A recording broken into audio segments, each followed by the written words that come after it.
All right, I'm guessing that we could get started. Will, if you want to give your introductions. Okay, well, welcome everybody. If this is your first time joining us for one of our virtual committee meetings, or maybe the first time in a long time, we'll give you a few of the rules of the road to understand how the meeting is going to be run.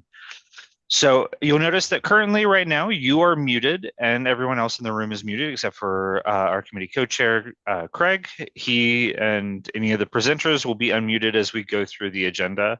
Um, you will, as we go through the agenda, Craig will call on members of the public who wish to speak. You can participate by going to the react icon or maybe your reactions if you haven't updated your Zoom lately. Look for the react icon on your device and press the raise hand button found under that menu. It's not the wave or the thumbs up, those will disappear. Only press it once. If you press it a second time, your hand will go back down. If you're calling in from the phone, it's *9 to raise your hand and then *6 to unmute whenever you're called on. Be on the lookout for a prompt asking you to confirm unmuting once Craig calls on you.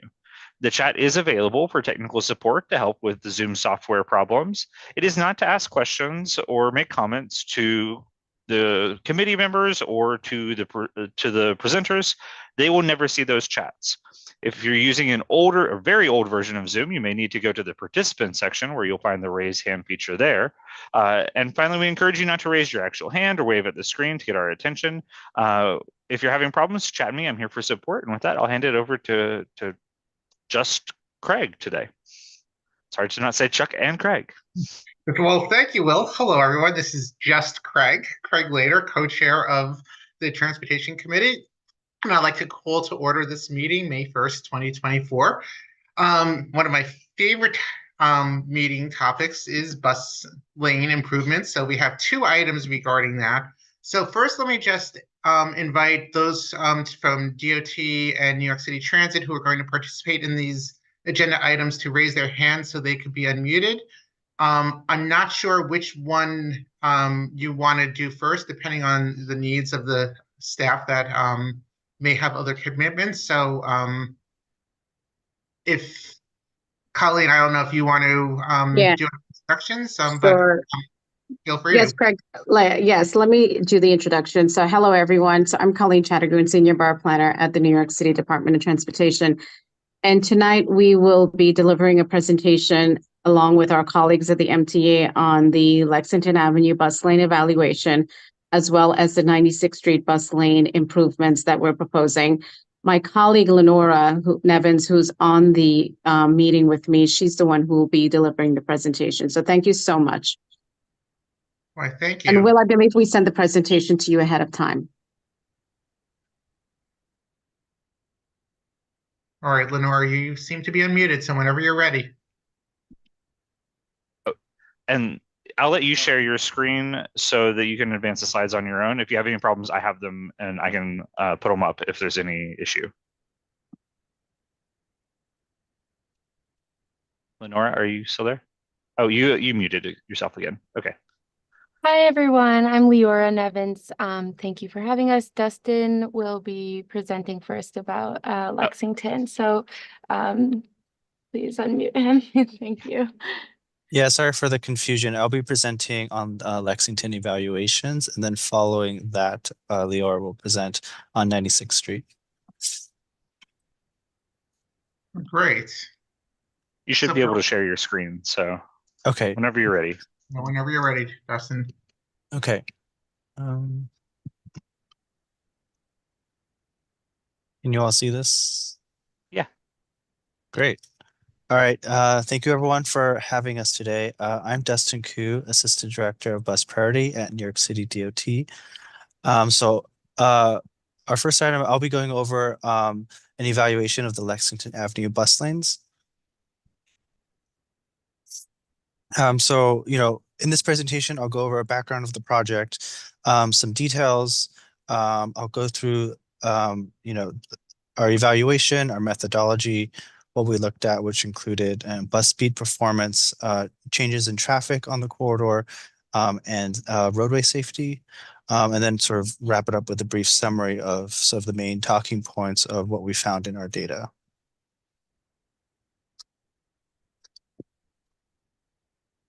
So a little bit of background on the project. Lexington Avenue was identified as a bus priority corridor in 2019 due to slow bus speeds and unreliable travel times. There was a high bus ridership on multiple routes. Cars frequently parked in the existing curbside bus lanes, and there were also safety improvements that were needed. Um, there are four MTA bus routes that run along Lexington from 96th to 60th Street. And then during the outreach process, we did present to CB8 in May of 2019 and June of 2019. So some details of the project. Its extents run from 96th down to 60th, totaling about 1.8 miles. The scope of the project included mostly converting the AMP curbside bus lane to an offset bus lane that was in effect for 24 hours. The bus lane launched in August 2019, and since then there have been 8 stationary enforcement cameras installed along the corridor to help with enforcement and compliance. So a little bit about the methodology of how we conducted this post-implementation evaluation. We compared before and after data for weekday bus speeds in the AM peak, the midday, and the PM peak. We compared before after data for traffic speeds, and we looked at speeds, average vehicle speeds at each hour of the day. And then we looked at any changes in crash data, comparing, before after crash rates for motor vehicle injuries, bike injuries, and pet injuries. And just to note, in our evaluation, we did omit after data from 2020 to 2021 to account for any traffic pattern anomalies from COVID.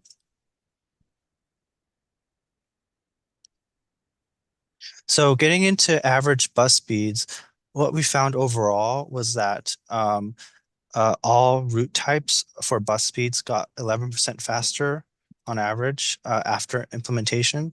And this benefited about 60,000 daily riders along the corridor.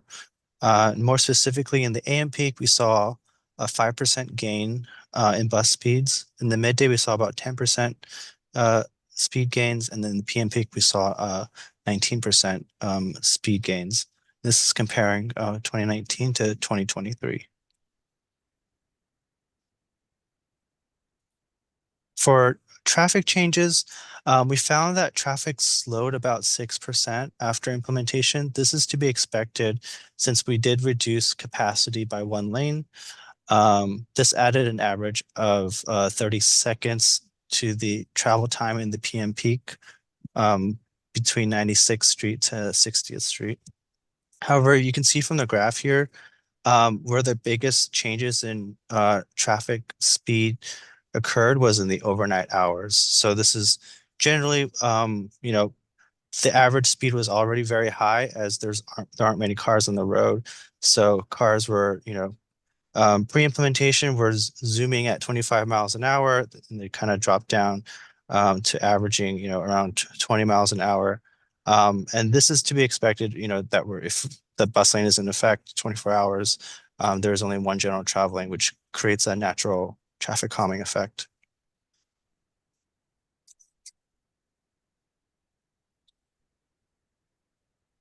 In terms of safety, so there have been a reduction in crashes since the bus lane launched in 2019.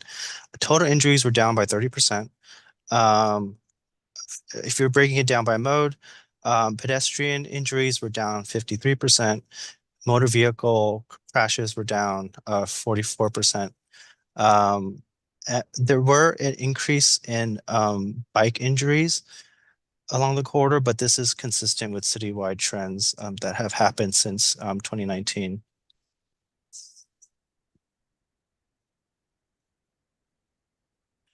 So, just kind of summarizing some of the data that we saw overall, bus speeds have increased by up to 19%.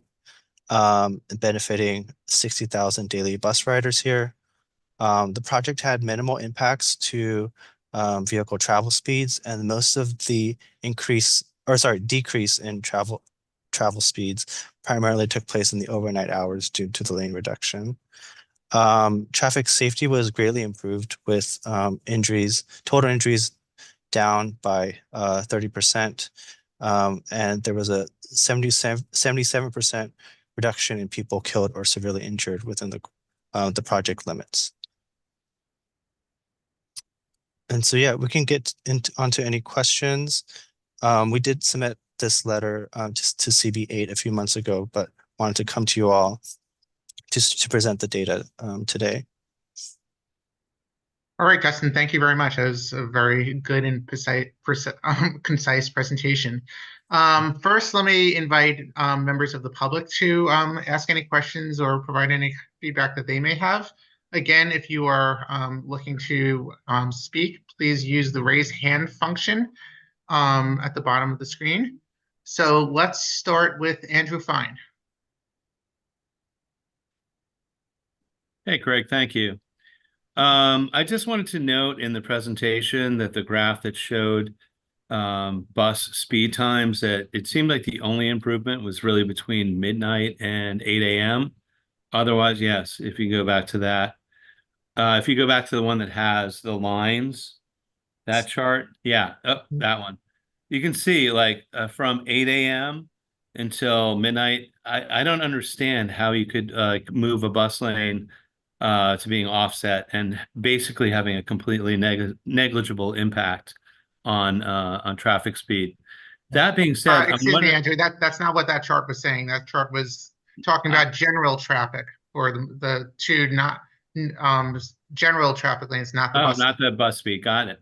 Well, that's somewhat to be expected.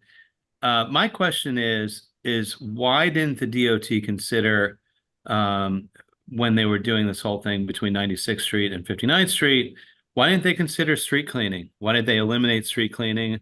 And why are they still dragging their feet at changing the signs to allow street cleaning on the entire length of Lexington Avenue, which has been neglected by sweepers for the last 3 years? Like, didn't you think of that? Yes, thanks, Andrew, for the question. I'm not as familiar with the street sweeping changes here. I don't know, Colleen, if that's Hi, Dustin. It's Colleen. We've already addressed a street cleaning regulation, and we've already informed the community board. So I don't think this is something that we need to bring up tonight. Thank you. Oh, really? Okay. Oh, then I'll just be quiet. Thank you very much, DOT. All right, thank you, Andrew.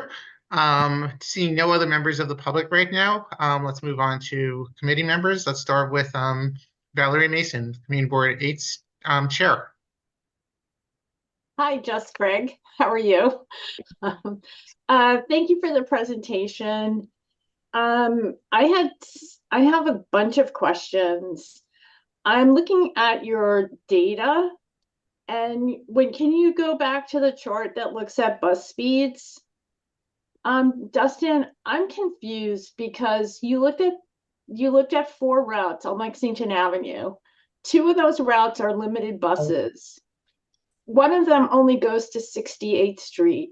So I think can you give us the breakdown on the positive effects on the different routes? Because if the bus is only going to 68th Street, I mean, how do you lump that in and say overall it's 5% better? I mean, I think we should be seeing it based on the actual route rather than lumping limited buses together with local buses. And what does the data show us then? Yeah, thanks. We did break it down by route in our analysis. And so, just for the presentation purposes, we wanted to show, average benefits. I'm not sure if anyone on the MTA side can speak to the data that we use for the analysis. Hi, everyone. My name is Mariah. I can speak a little bit to that. So the way that we aggregate the data across different buses, we use the total sum of the miles traveled and the total number of hours that it takes to travel those miles. So even though there's different bus routes and they have different extents on this corridor, we're able to combine it. So that being said, we do have this information available by route, but overall, what we're seeing is this increase in speeds. Well, thank you, Mariah, but is that something that you can make available to us? Because I think we'd be very interested to know that if on average that plus 5% is only on the 98, which goes from 96th Street to 68th Street, and that really is most of the improvement, then I have to say that I don't think that the program is a success, at least from increasing bus speeds. And then my second corollary to that question is, so what that the speed is better between 96th and 60th Street if we're going below 60th Street? Are the improvements in speed between 96th Street and 60th Street negated once the bus goes below 60th Street? Well, to answer your second question, there's this is more taking we always want to improve bus speeds holistically for the whole route. For on the DOT side, we try to look at what's feasible.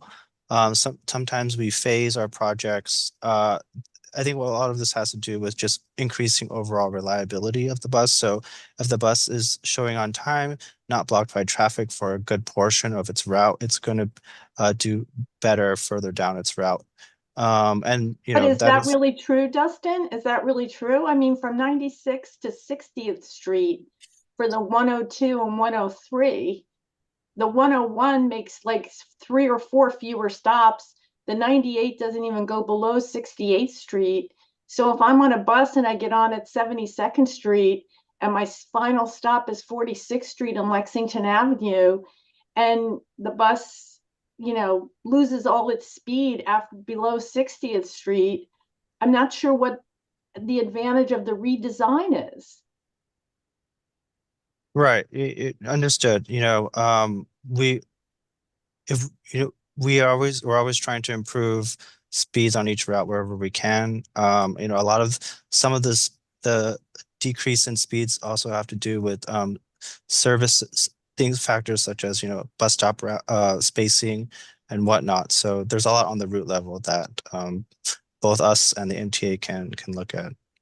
Okay, well, again, I think we would like to see those figures broken down by route.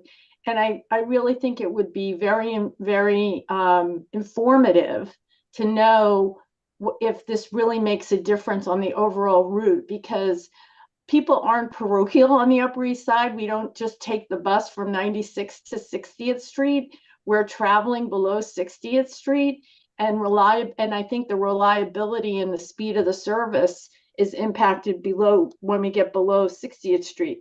The other question I want to ask you is, I want to talk about your crash data. I'm very interested. Are you saying that the fact that the redesign has resulted in fewer crashes? Because just because there's a correlation doesn't mean there's causation. I mean, are you attributing fewer crashes to the fact that the buses are in a redesigned bus lane?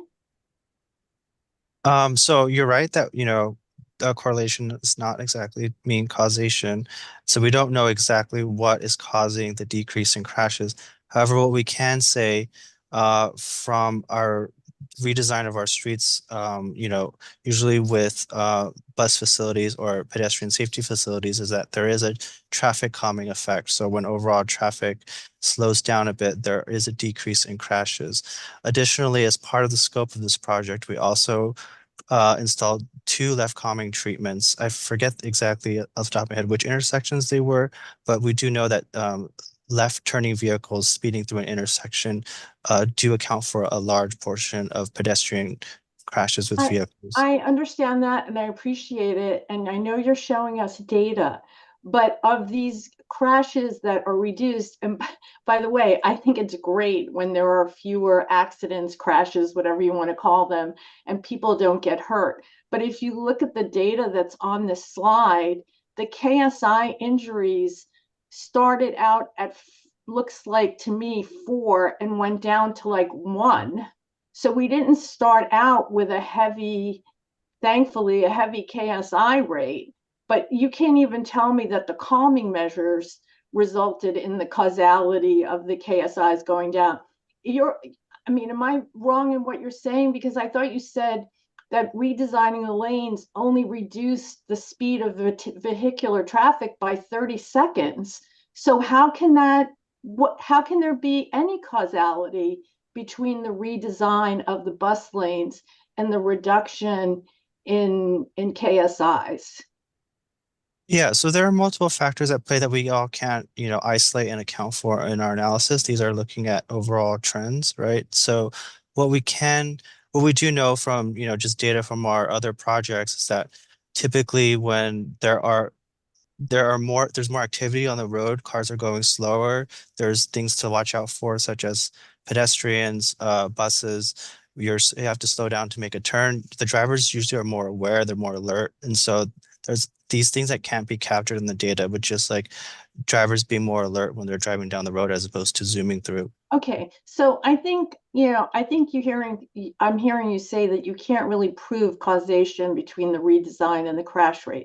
But I do want to also point out that while you take credit for the KSIs going down, 30%, are you then saying that the redesign has resulted in more bike injuries?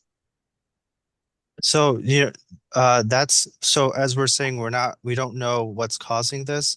We do know that citywide there was an uptick in bike injuries throughout the city, and this sort of matches, what's happening. It is worth noting that there's no dedicated bike facility within the project extents. Mhm. So, we're not exactly sure if there are cyclists using it, like what exactly is happening. And isn't on the safety slide, are those the actual number of bike injuries that were done? Can you tell me, was it 5 before and now it's almost at 15 after the redesign? Is that what that's showing?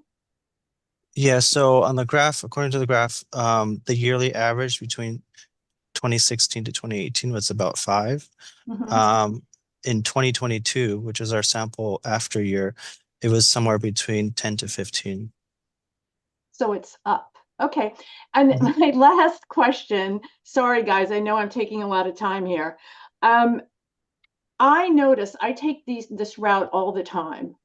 Okay. And since the redesign, and we've heard this from a lot of people in the district before the redesign, that the buses never came to the curb to pick people up. And now they never come to the curb because they stay in the dedicated bus lane, and you literally need to walk out to the bus lane to get on the bus. And I would posit to you that that's one of the reasons why there's an increase in bike crashes, because the bikes are actually in that other lane. And I know myself, I've gotten off the bus and almost been hit by a bike that's in this other lane.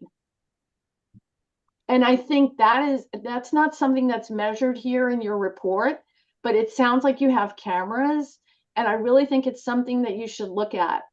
And I also want to point out that the fact that the buses are not coming to the curb, the new buses, the hybrid buses, they are really high off the ground, and it's really hard. I'm not thankfully impaired in any way, but I am a very short person, and I really have to step up to get onto the bus. And when I get off the bus, and I've watched a lot of people have to like almost jump off the bus because it doesn't go to the curb, and whatever those heights are on the exits, they're meant to be to a curb. And when they're not to a curb, that means there's at least 3 inches more that somebody has to navigate getting off these buses. Oh, I'm sorry. One last thing. Can you tell me if the buses are moving faster, has Omni had anything to do with it? Or is it that there are fewer people actually riding the bus? Because again, you didn't do a lot of causation here. And I'm just wondering if the fact that the buses are moving faster, is it perhaps due to lower bus ridership, or actually people, so therefore the buses aren't staying longer at stops because there aren't people getting on them? I mean, have you accounted for all that in this report?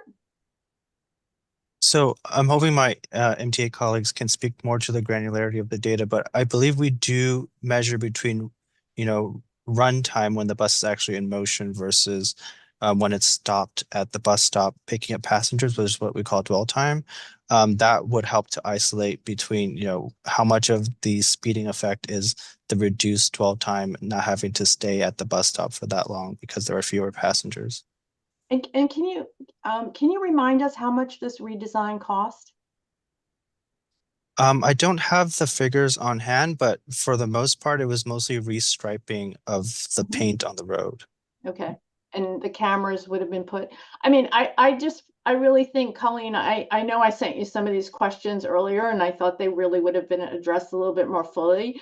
But I think this report needs to be a little bit more full of data for people to actually see whether the redesign has actually it results in what these claims are. Because I don't think it's very clear that there's any causality between the redesign and any of these things. And I appreciate your indulgence, Craig, for letting me go on. Thank you. I'm finished. No, thank you, Valerie, for your questions. Just as a follow-up to a few of her questions, I guess just going back to her questions about causality, from the perspective of NYC DOT and New York City Transit, when you are doing it post-implementation analyses, is your focus on establishing causality, or is it just looking to ensure that the improvements that you put into place are actually improvements and aren't actually having any unforeseen adverse impacts? Well, the latter, yeah. We are hoping that what we're doing, is the reason why we're seeing benefits on the road. So the factors that are most easily attributable are bus speeds. So that's usually our main metric. There are other metrics that may have more loose, or that can be more loose in terms of causality, but we certainly want to see changes in trends over time, regardless of how directly they could be affected by the bus lane itself. Yeah, and I would think also, especially with you having to pull out the 2020, 2021 data, with everything that has occurred over the past 5 years, finding correlation or finding causations is that much more challenging right now. And ultimately, the priority here in terms of this project and the objectives was to improve safety, to improve bus speeds, and at least to me, it seems as if you've succeeded in accomplishing this with minimal adverse impacts, except for perhaps bikes. But my question with bikes is, does the increase in injuries, as you said, it corresponds with what's happening on a citywide basis, but is that also partially a result of the fact that you have seen such a dramatic increase in bicycling over the past however many years? So if you were to establish the rate of the increase using the same, while considering the increase in biking itself, that it's not necessarily less safe, you're just seeing more crashes relative to the amount of relative to what you were seeing before with that much more activity. Yeah, you're right. Thanks for pointing out. It's hard to know with that for sure. I can Yeah. chime in here. Sorry, Okay. I just figured out how to unmute myself, so my apologies, but I can chime in here. So it is very difficult to establish causality. We don't quite have a control to compare it to. There's not a version of this that stayed exactly the same as if we did not do the project. I will say what we have available is to compare it to system-wide, borough-wide trends, which I think is something that the DOT maybe even leaned on for the bicycle injuries. So when we look at the speed improvements along this corridor, we can say, okay, the bus routes are getting faster. This is atypical in our system. So I think although it's hard to say causality, and I'm sure anybody who has studied statistics would say I'm even being generous there.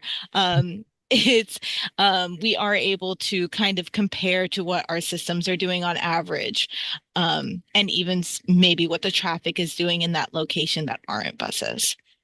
Okay, great. Well, I just want to, since Craig, I know you're not a lawyer, but you did a nice job on trying to rehab your witness. But I still want to go back and say, that if you're going to do a report and you're doing a redesign and you're making statements that things are better, then either you put a disclaimer in the report that, this is like a doctor, do no harm. We're not sure what it did, but we know it didn't do any harm. I think I know you can find the data and you can do a better job or a more full job in letting us know what actually is faster or not. Because if you tell me that the 102 is actually faster and that, the 98 didn't have any effect, I would feel better about getting on the 102. I think, go on, I'm sorry. No, that's all. I mean, there are others who want to ask questions, so. Yeah, and I was just going to say, I think you're asking a very fair question, and I would hope that we can get that information.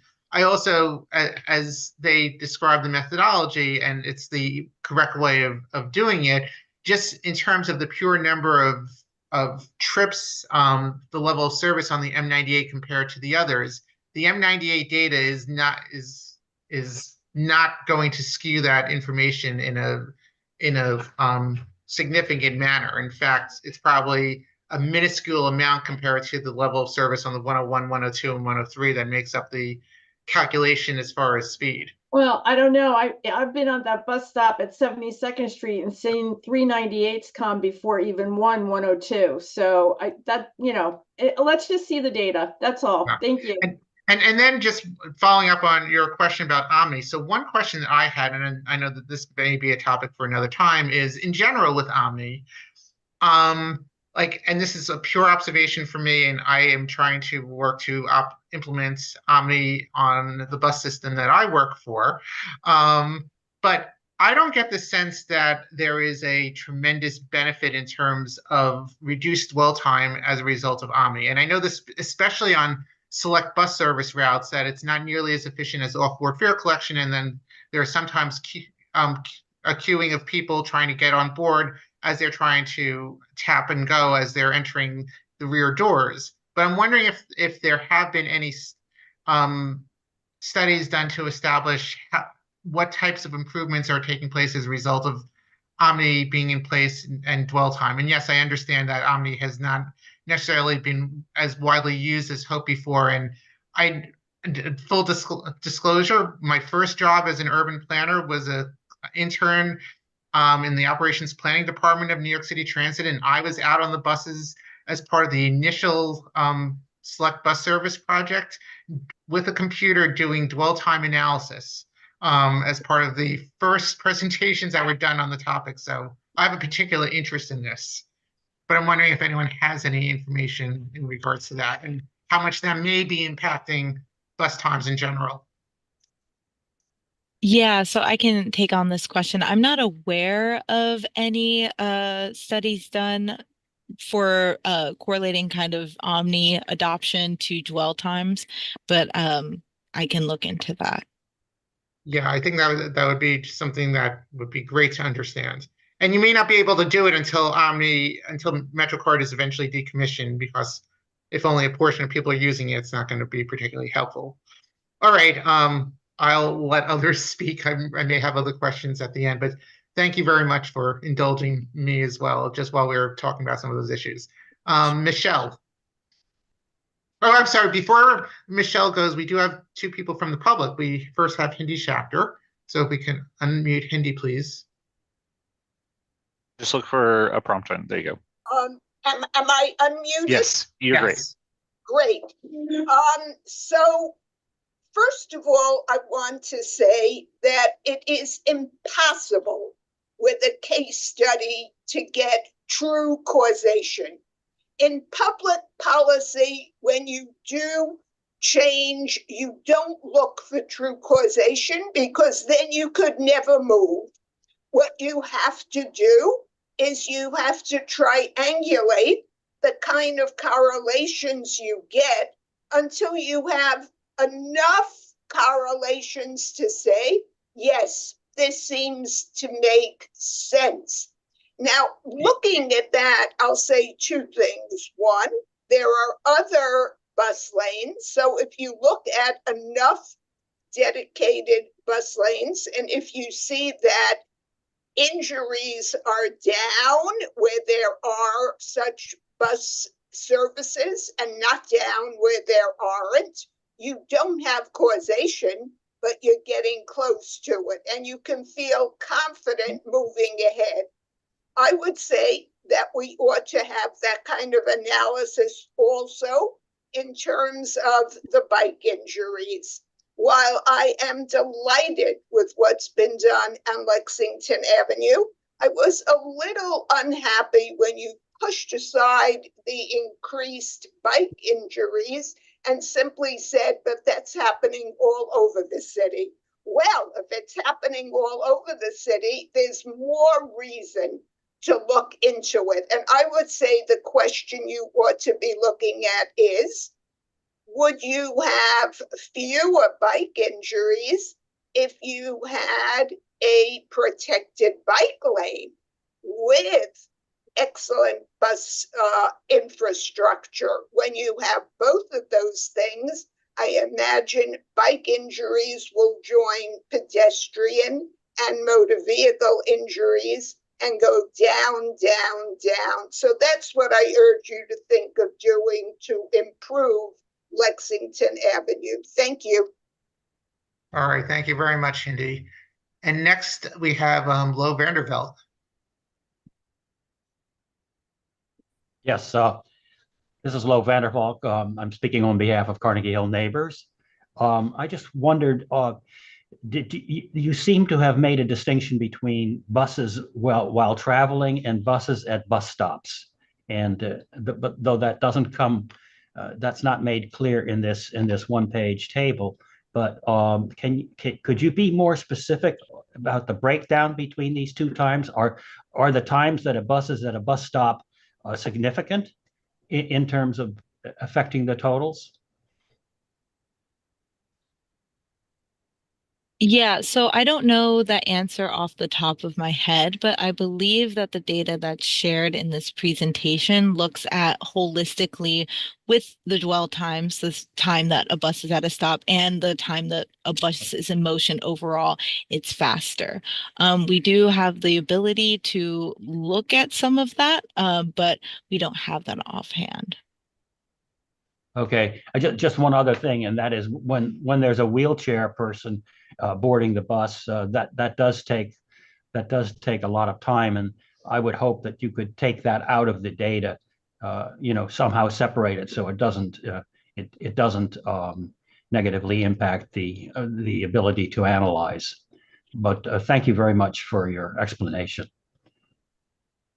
Yeah, thank you, Lo. And in terms of dwell time at bus stops and wheelchairs, I don't, as someone who does this professionally, I don't know that you could really take that away, but just going back to one of Valerie's points, which is really important, I think, it is absolutely critical that buses do get to reach the curbside, not only for general passengers who may need to take that big step, but if a bus can't get near that bus stop, it's going to take that much more effort and that much more time for a bus to be able to lower the ramp to allow someone in a wheelchair or a walker to be able to get onto that bus. So as we're considering how we can improve travel times in general for buses, having the buses be able to pull up to the curb and making it easier for passengers to board is absolutely essential. And I just hope that New York City Transit can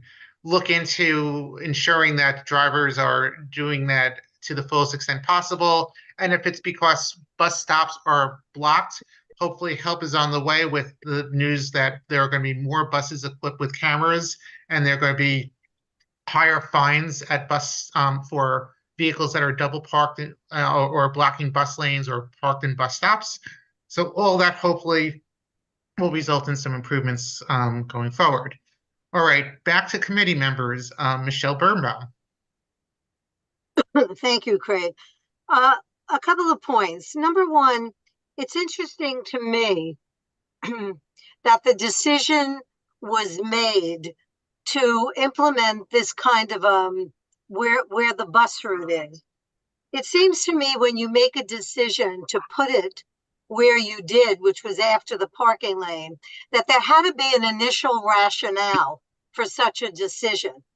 And that rationale, to my mind, should have been based on whatever studies or information you had that would indicate to you that putting that bus lane there, in fact, has benefits. I see nothing of that in this study, and I see nothing in it in this study as by way of an introduction as to why that decision was made. So I don't really even get the rationale as to why a bus lane is better off after, the parking lane and then the bus lane. I don't really get that, and maybe you can explain that later. The second thing is on the slide where you had percentages, if you can switch to that one. Can you translate those percentages into minutes?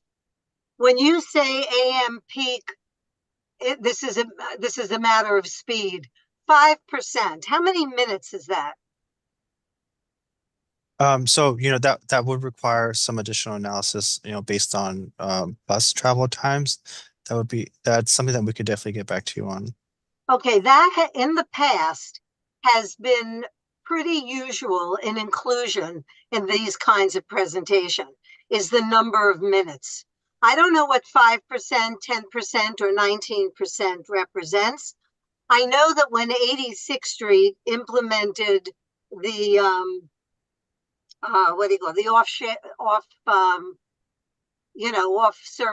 off bus payment, I think it saved about 1 to 2 minutes in time on the entire route from the east side all the way to the west side, its last stop. So the percentages can be deceiving when you don't actually have the minute count. So if you can get that for us, I think that would be very helpful. The other thing is, how do you account as people who are watching traffic patterns? And I also want to caution you with language. I really don't like when the word improvement is used. I like when the word change is used. We've changed the service, because whether or not you've improved it is a judgment call yet to be determined. So I think changes is more appropriate.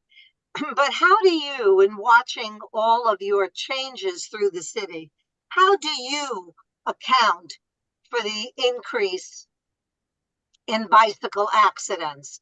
I too agree it's because all of the changes that you make encourage more and more bike riders. And I think there are more of them on the road.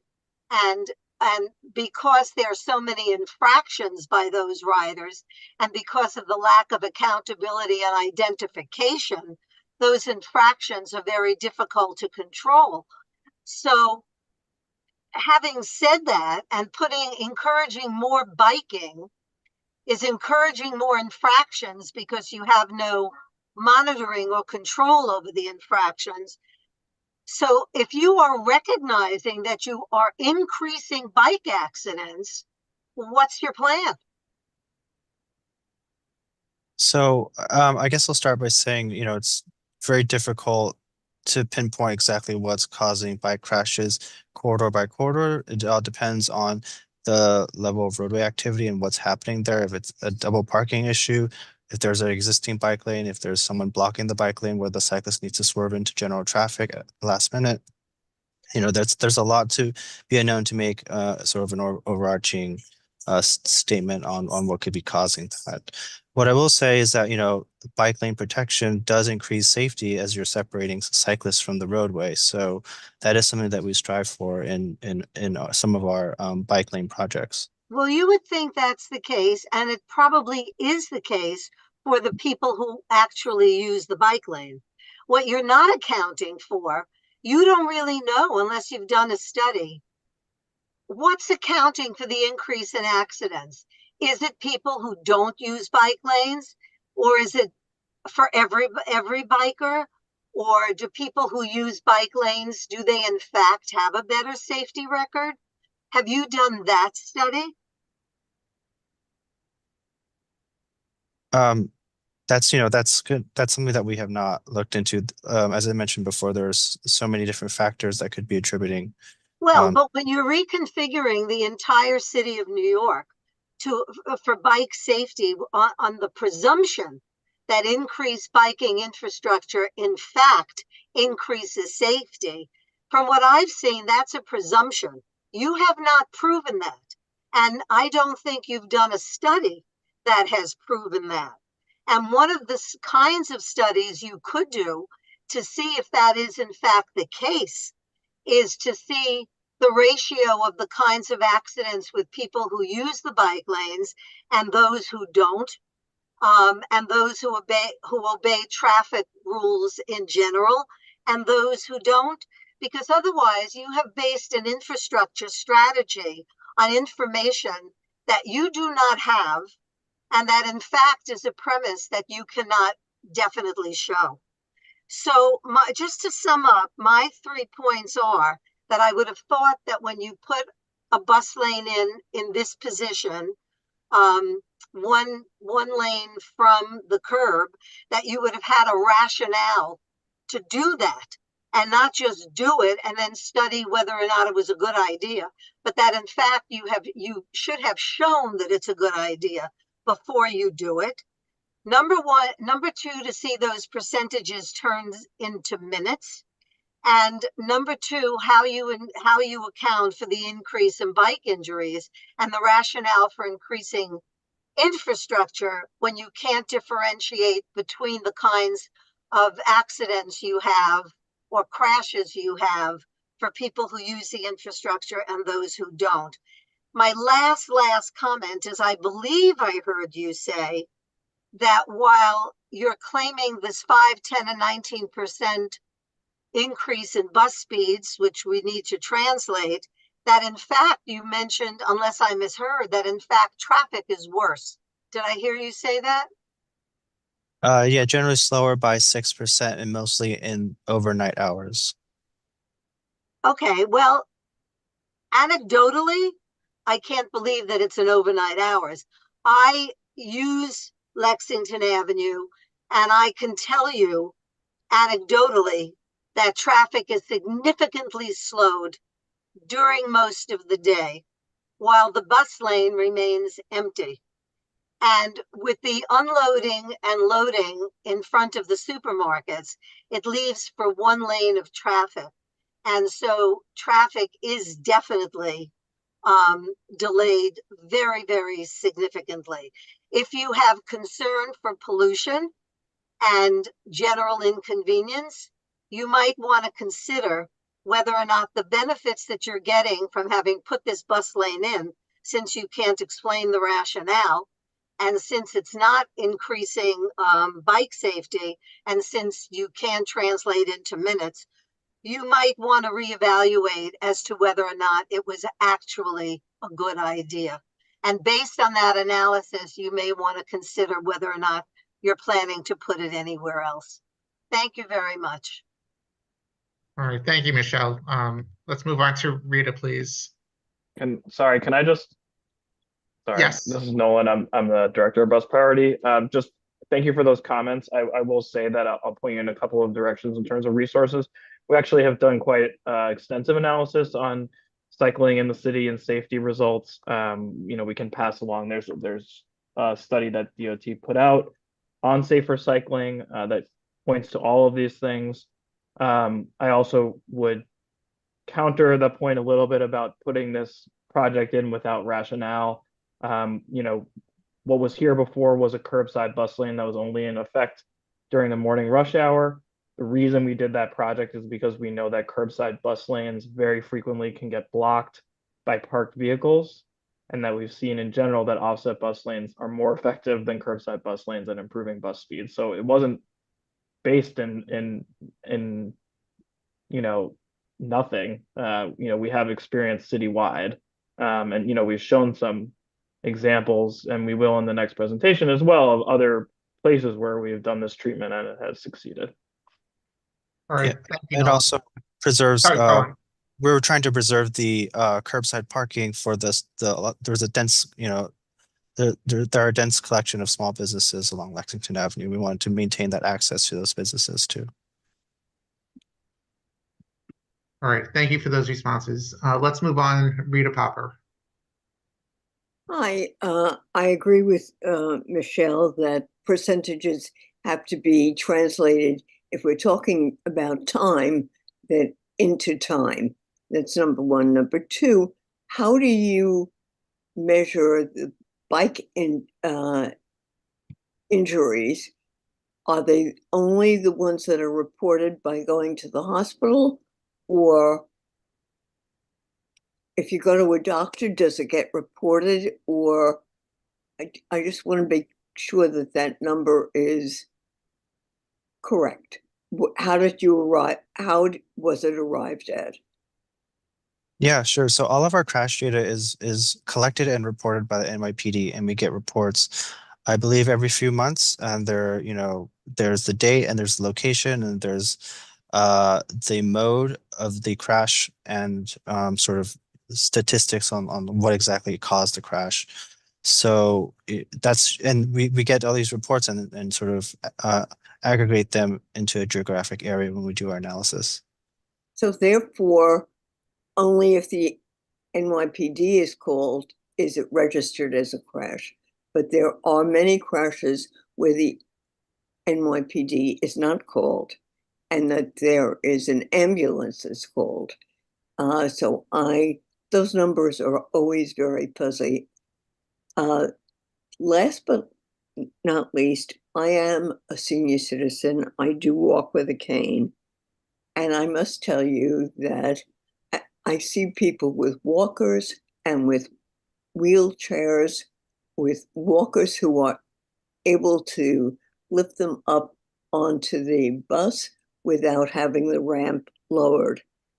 But when the bus is not close to the curb, that takes a very long time. Have you ever thought of matching with the MTA? I mean, you are the MTA, but with the bus people, that if they pull to the curb, that will save even more money than any of the lane stuff that you're doing. Have you reached out to the bus people? Yeah, so we have our MTA colleagues here today. I don't know, Joe, could you confirm that this could be communicated to the drivers along Lexington? It should be communicated to all the drivers.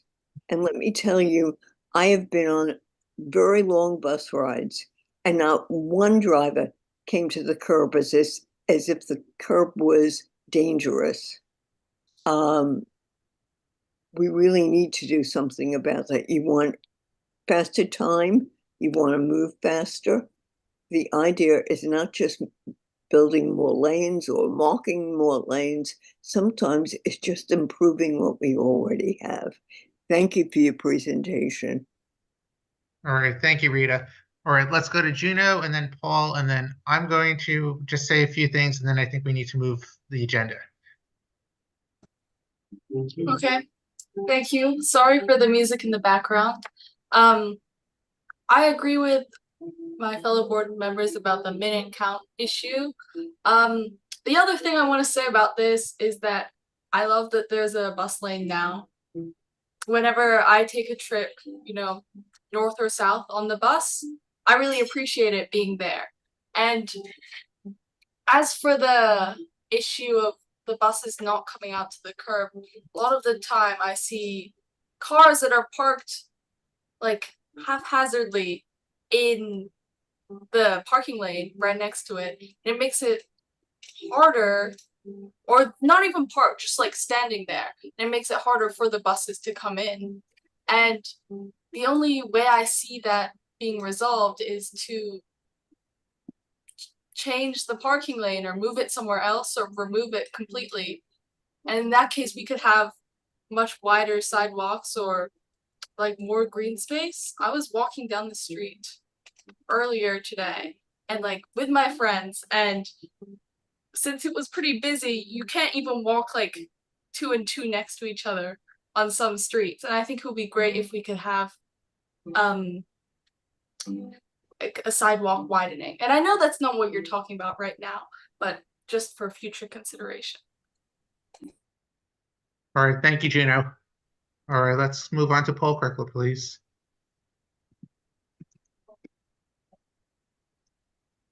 Thank you, Craig. I'd go for the wider sidewalks any day as well, Gino. I'm with you on that.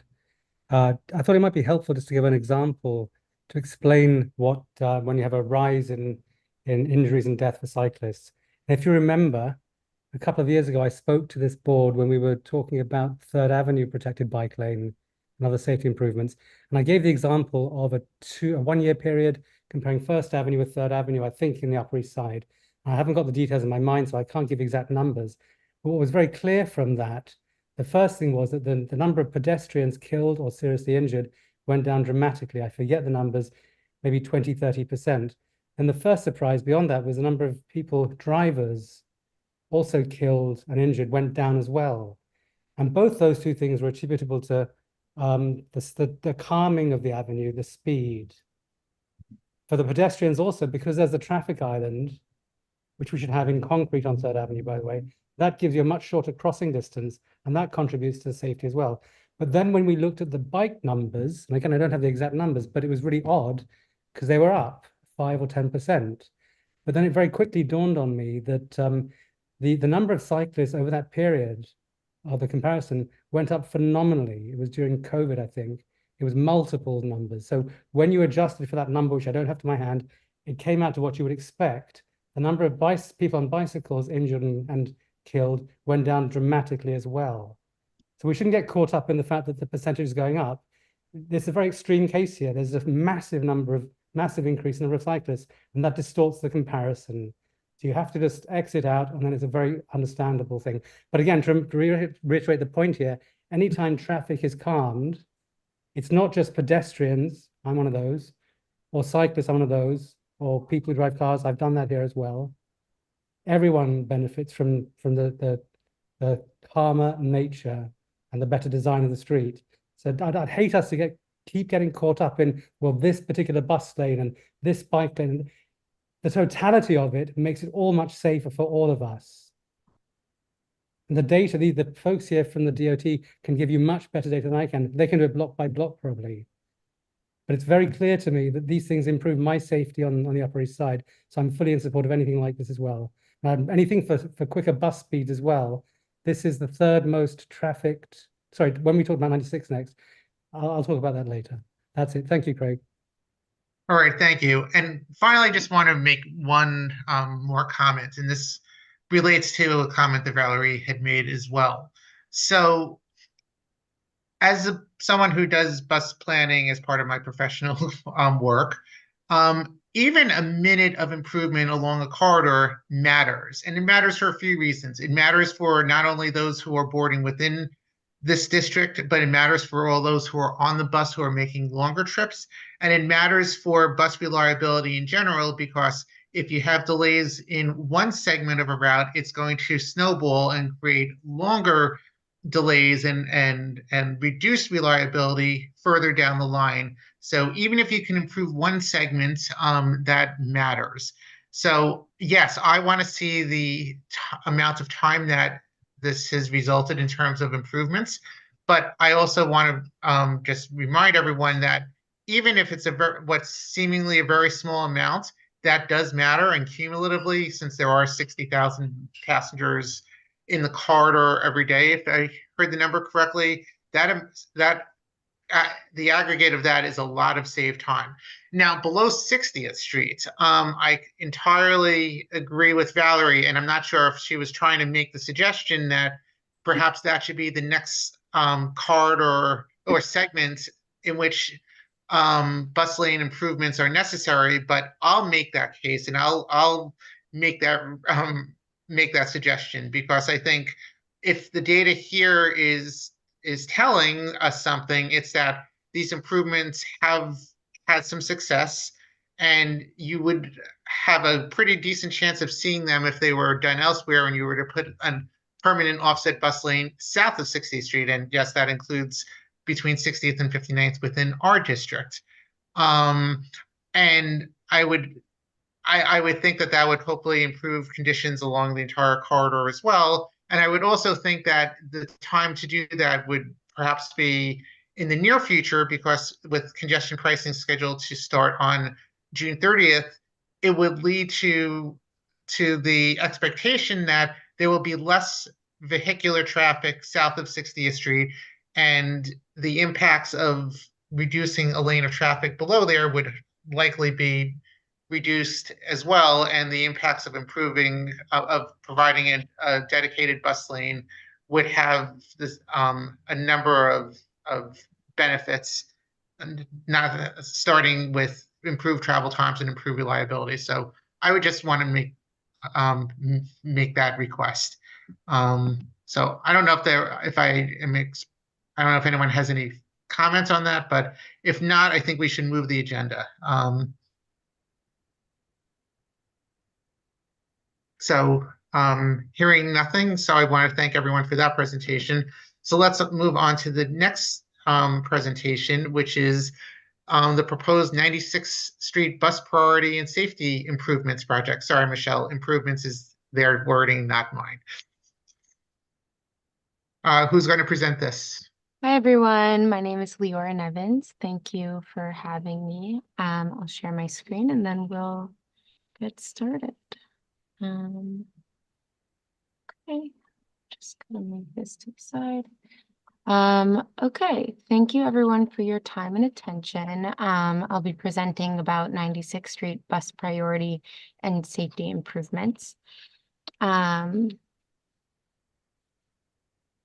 start with some background and context on the project, then take you through the proposal, summarize and discuss next steps, and then we'll have plenty of time for Q&A.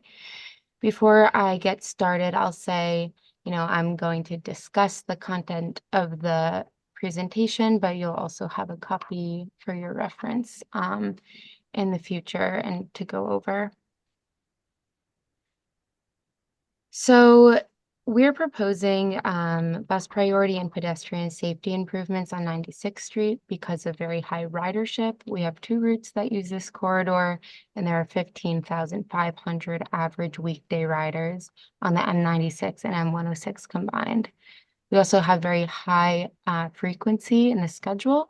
The M96 is scheduled as frequently as every 3 minutes, and bus speeds are very slow, which many of you know this from knowing the area. They can be as low as 4 miles per hour during peak periods. A very high percentage of people near the corridor do not have a car and are reliant on transit. And there's a very high occurrence of injuries. In the past 5 years, there were almost 400 injuries on the corridor, including 44 who were killed or severely injured. So you may be familiar with some previous DOT projects on 96th Street, starting in 2013 with the Columbus Avenue protected bike lane and the First Avenue bus and bike lanes. There were pedestrian safety improvements on West End Avenue, 96 and Broadway, and Madison Avenue, as well as bus lanes on 2nd Avenue and protected bike lanes on 2nd Avenue, Amsterdam, and Central Park West. As many of you know, the M96 runs from 1st Avenue to West End Avenue, and the M106 overlaps going through the park on the transverse and on the west side. We have many key destinations across the corridor, including many subway routes and bus routes, hospitals, parks, schools, shopping areas, congregations, doctors, and much more. I'll now hand it over to my colleague from the MTA, Joe Charmante, to discuss MTA data. Hi, everybody. I'm Joe Shermonti with New York City Transit. So I'll talk a little bit about 96th Street bus ridership. Average weekday ridership on 96th Street is 14,900. That's a total of the M96 and 106 ridership together, and they rank jointly as the third busiest crosstown route. Most riders are traveling between the east sides and west sides, with 6,000 of those riders going directly through Central Park each day. And like was mentioned earlier, the buses are scheduled up to every 3 minutes during the AM and PM peaks. The next one. So this is just looking at bus speeds on the 96th Street corridor. The speeds are slow throughout the corridor, especially on the east side. That's where the red segments are. That indicates slower bus speeds, and also on the west side around Broadway and Amsterdam Aves. Thank you, Joe. Sure. So looking a little bit more at traffic data, the projects that I mentioned have improved safety throughout the corridor, but there's still a high number of crashes, which we're seeking to address. So citywide, 96th Street is in the top percent of most, top 10% of most dangerous streets. So this is really an important note, and we're hoping to address this in the project. A word on traffic speeds and volumes. As you can see in the first image on the top, traffic speeds are slower getting across the avenues and are faster going through the park. And for volumes on the lower graphic, you can see that volumes are higher going through the transverse and slower getting across the avenues. And this PM hour was chosen because it was the highest volumes, as an example. So like I mentioned, the main goal of the project is to improve bus service by prioritizing transit in the roadway, increasing bus speeds and reliability, and enhancing this important east-west transit connection uptown. Pedestrian safety is also very important to the project, so we're incorporating pedestrian safety in the design and the outreach process. You know, in the previous presentation, we were also speaking a lot about bikes, bicycle safety. So I'll just mention that although we're not proposing a bike lane as part of this project, DOT as an agency is investigating potential east-west routes in the area that could host future bike facilities. So the general offset bus lane proposal, I know many of you are familiar with it, but I'll just review that these cross sections on the right-hand side, you can see in the existing that there is a parking lane in each direction, as well as 2 travel lanes in each direction for general traffic. In the proposal for an offset bus lane, you have the parking lane, and then you have the bus lane offset from the parking lane, 1 in each direction, and you maintain 1 travel lane in each direction. So that's the basic concept of the offset bus lane, and it has the benefit of improving bus speed and reliability, which we've seen in many, many projects at this point throughout this history of the program. The offset bus lane allows the bus to use the bus lane without being blocked by parked or standing vehicles and without, having to work through congestion. It also maintains curb access for parking and truck loading, as well as passenger pickups and drop-offs. So overall, this design maintains traffic flow for other vehicles and also provides a priority for the bus. So one example of a recent offset bus lane is 21st Street in Queens, which we saw AM peak bus speeds increase by 10% and injuries decreased on the corridor by 8%. And, we spoke extensively about Lexington Avenue earlier in this presentation, as well as the information we sent to you, but we do really see this dramatic increase of 19% in the PM weekday peak by having the bus lane in the offset position, and injuries decreased on the corridor by 24%. So just some examples of the offset bus lane concept. We can look more in depth at this aerial rendering of the existing conditions.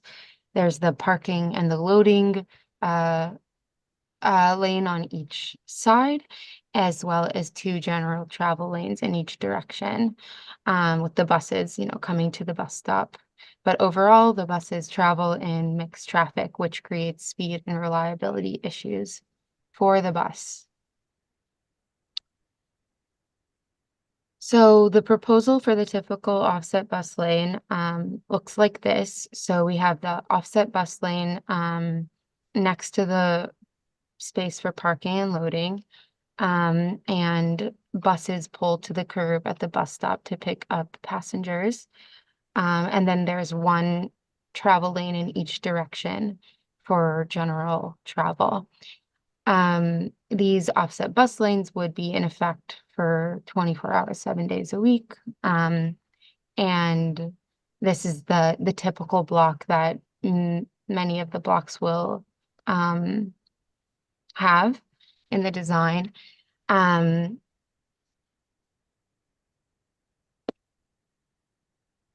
And so I wanted to spend a moment on this left turn design. So at intersections that have heavy left turn volumes, we have this design concept that has the offset bus lane shifting to the curbside position at the intersection to make room for a left turn bay at the intersection, so that it better organizes traffic. Left turning cars have a place to queue, so that a left turning car waiting to turn is not blocking the through moving vehicles from getting through the intersection.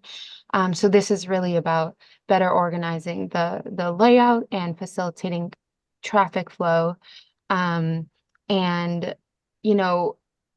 easing that pressure on the left turning vehicle also has a pedestrian safety effect by reducing the likelihood of a crash with conflicting vehicles and pedestrians. You also see this rubber speed bump, which hardens the center line as a turn calming tool, encouraging left turning vehicles to slow down as they approach the turn. And if they do go too quickly as they're making their way through the crosswalk, if they hit the speed bump, it automatically relaxes the speed, lowers the speed. So this is the concept. I'll be walking through block by block a little bit later on the east side in the presentation, but just wanted to spend a moment breaking down the basic idea. But we're considering this at Central Park West, Park Avenue, Lexington, and 3rd Avenue, because those are the locations that have very high left turn volumes. Another treatment that we are studying and plan to propose are queue jump signals for the bus. So a queue jump signal allows buses to get a head start by bypassing traffic and getting ahead as the signal of the traffic signal. So getting ahead of the queue of general traffic. This can often be paired with a leading pedestrian interval, which is basically a head start of a couple of seconds for pedestrians to make their way into the intersection without having to conflict with turning vehicles. This increases the visibility of the pedestrians and decreases the likelihood of a crash. So this is a great opportunity to provide both a bus priority treatment as well as a pedestrian safety treatment at the same time. At intersections that already have this head start or for pedestrians or leading pedestrian interval, it's easy to put a bus signal, a bus priority signal in that uses the same time in the signal cycle. So you can give the bus a head start as the pedestrians also receive a head start without actually changing the amount of green time for the cars. So that's the idea. We're looking at it at 3 locations in this project. So 96th Street and Central Park West in the eastbound direction, 97th Street and 5th Avenue in the westbound direction, and then 96th Street and 3rd Avenue in both directions. So at 96th and Central Park West and 97th and 5th Avenue, there is no existing phase for pedestrians to get a head start. So there's no leading pedestrian interval. So if we are able, traffic analysis permitting, to add in a bus only signal, then we'd also be simultaneously adding this pedestrian safety treatment. At 3rd Avenue and 96th Street, there already is a head start for pedestrians, which is a safety improvement that is already existing. So it would be, easy to put in this treatment for the bus to have priority at the intersection without having to, change the signal timing. And we can talk more about this in Q&A if necessary, if there are questions. Other pedestrian safety improvements that we're studying include the rubber speed bump hardening of the center line that I spoke about earlier at the left turn slide, and also turn calming treatments that can be placed closer to the corner that both visually encourage drivers to slow down as they approach the turn. And also if they do cut too close or drive too fast, it just automatically slows down their speeds as they approach the pedestrian crosswalk. So these are really helpful for reducing pedestrian crashes. And we're considering many locations throughout the corridor for these treatments, which should help a lot. So now I'll walk through block by block, starting from east to west, to just give more detail on the east side intersections that we're proposing a bus lane on. Yeah, and we can spend time on these. I'll walk through each slide, but at the end, when we have Q&A, we can also go back in detail to discuss. So like I mentioned earlier, and as many of you know, the bus turns around at the end of the route on 1st Avenue, 97th, and turns south on lays over and turns south on 2nd Avenue, makes a southbound right onto 96th Street, where the westbound bus lane will begin. It's in the opposite position and has this tapered transition to allow vehicles to merge and the bus lane to start. In the eastbound direction, it's also offset with buses, pulling to the curb at the stop. And the bus lane actually ends at 2nd Avenue because just based on geometry and volumes, we're not able to accommodate bus lane on the turnaround itself. So it ends like 2nd Avenue is as far east as the bus lane goes. Moving on to 96 between 3rd and Lexington. In the eastbound direction, we're proposing a curbside bus lane, which would be in effect from 6 a.m. to 8 p.m. on all days, with parking permitted overnight. In the westbound direction, it's a typical design offset bus lane.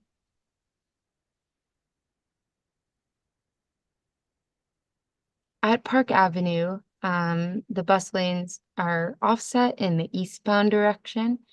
And in the westbound direction, the bus lane shifts from offset to curbside to make space for the turning vehicles and to improve traffic flow and safety, like I discussed in the left turn slide. This is an example of that. So between Park Avenue and Madison, the westbound bus lane is also curbside here, and would be in effect 24/7. On this at this location, the curb regulations are already no parking anytime and no standing anytime. So no parking removal is required to create this bus lane. I'll note that the bus is turning right onto Madison here and already has like this double right turn movement where the bus is turning from the curbside lane and cars are turning from this right turn lane. There are very high right turn volumes here. So we're, maintaining that prioritization of right turning vehicles and also leaving space for the through movement. In the eastbound direction, the bus lane is offset in the typical design. So to summarize, the project proposes a mix of offset and curbside bus lanes, mostly offset, to improve bus speeds and reliability throughout the corridor, as well as turn bays, which help ease congestion at intersections with those high turn volumes. It's also proposing pedestrian safety improvements throughout the corridor.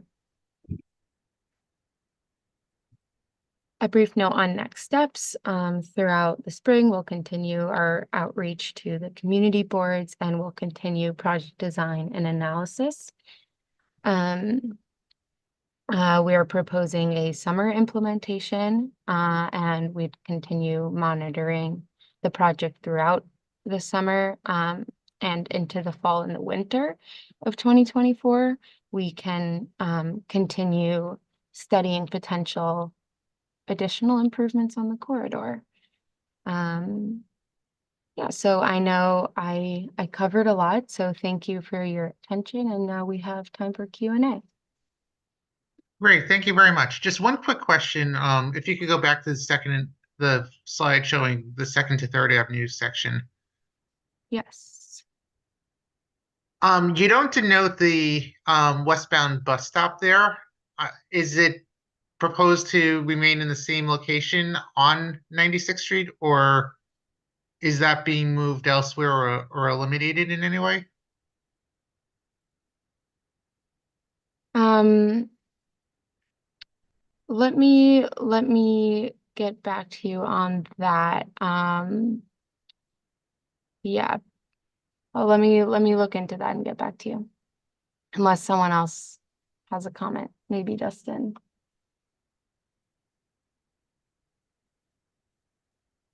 All right, while you look into that, let's just start with comments. So we're going to start Craig, with the that bus stop Oh, would Dustin that bus stop would remain, whereas it's just missing the marker. Okay. Apologies for that. No worries. Just wanted to make sure that we were clear on that. Yeah. All right, so we're going to start with the public. And again, for anyone who may have just joined, if you wish to participate, please use the raise hand function at the bottom of the screen. You may have to go into more to get to reactions there. But let's start first with Daniel Sutton. I'm sorry to interrupt, Craig, but would you mind unmuting Dustin so he can also chime in? Yeah, Dustin, you have the option. Unmute. You can save it for whenever you're ready. That's the same for, I'm going to give everyone from the MTA and DOT that option. Just save it until you're ready to chime in. Thank you.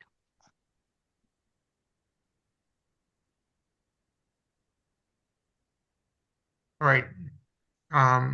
Dustin, did you want to add something, or if I can't see you right now, but if I don't hear from you in the next 3 seconds, I'll assume you're saying no, you'll wait.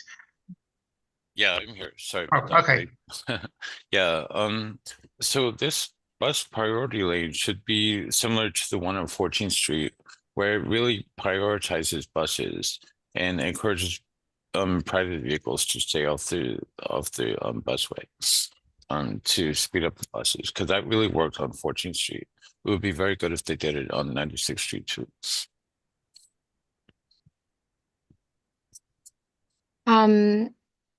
So on 14th Street, yeah, thank you for bringing that up. We have the busway, which is, something that we have in our toolkit, but, due to the volumes and traffic demand for 96th Street, we were proposing at this point to, maintain general traffic access, but, it's something that we could consider in the future if the community, is really excited and demanding a busway.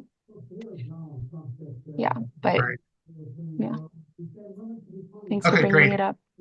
Thank you for that comment. Let's move on to Hindi Shakhtar again.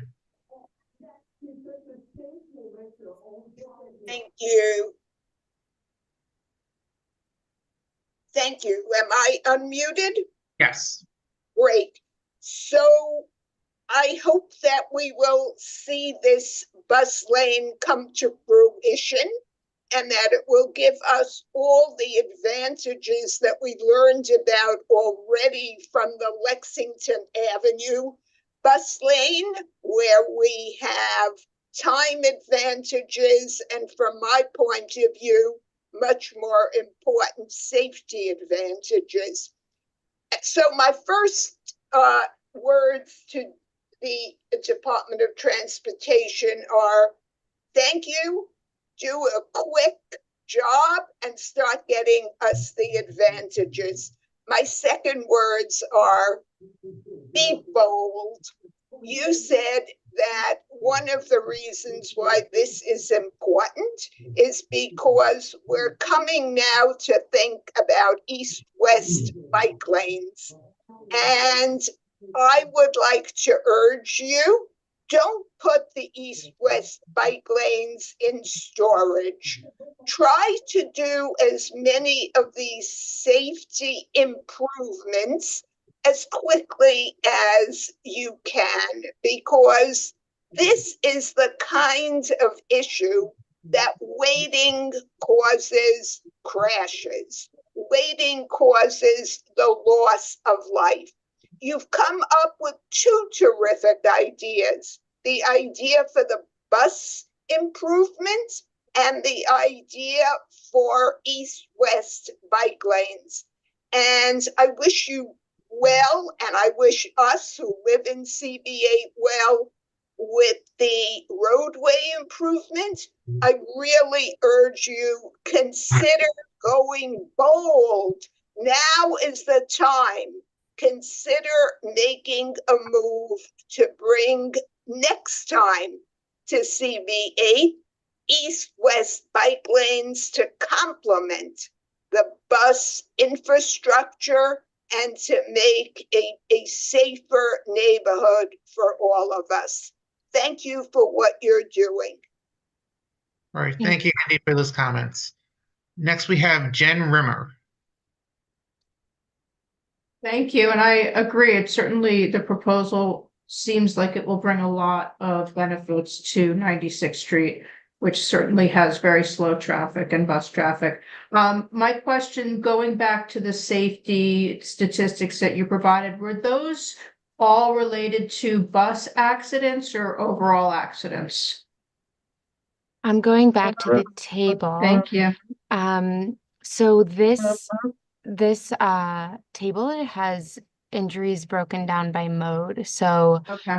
we have the overall at the bottom, and then pedestrian, cyclist, motor vehicle occupant, and other motorized vehicle. So when it says bike and pedestrians, it's not necessarily with a bus, it's separate.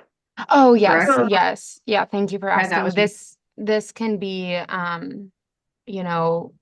many different reasons for the injury, but Has DOT and or New York City Transit done any studies of bicycles and or electric vehicles along this corridor or in general? Because you look at this corridor and I know it was noted that there isn't a bike lane, but knowing what happens now without enforcement of traffic regarding bikes and electric vehicles, I really see a lot of safety concerns with the design as is. So I was wondering if there's current research that's been done, if it's being contemplated, and how both enforcement and or consideration for bikes and electric vehicles are going to be considered. Yeah, I can't really speak to electric vehicles, but maybe somebody from MBCO wants to address the question.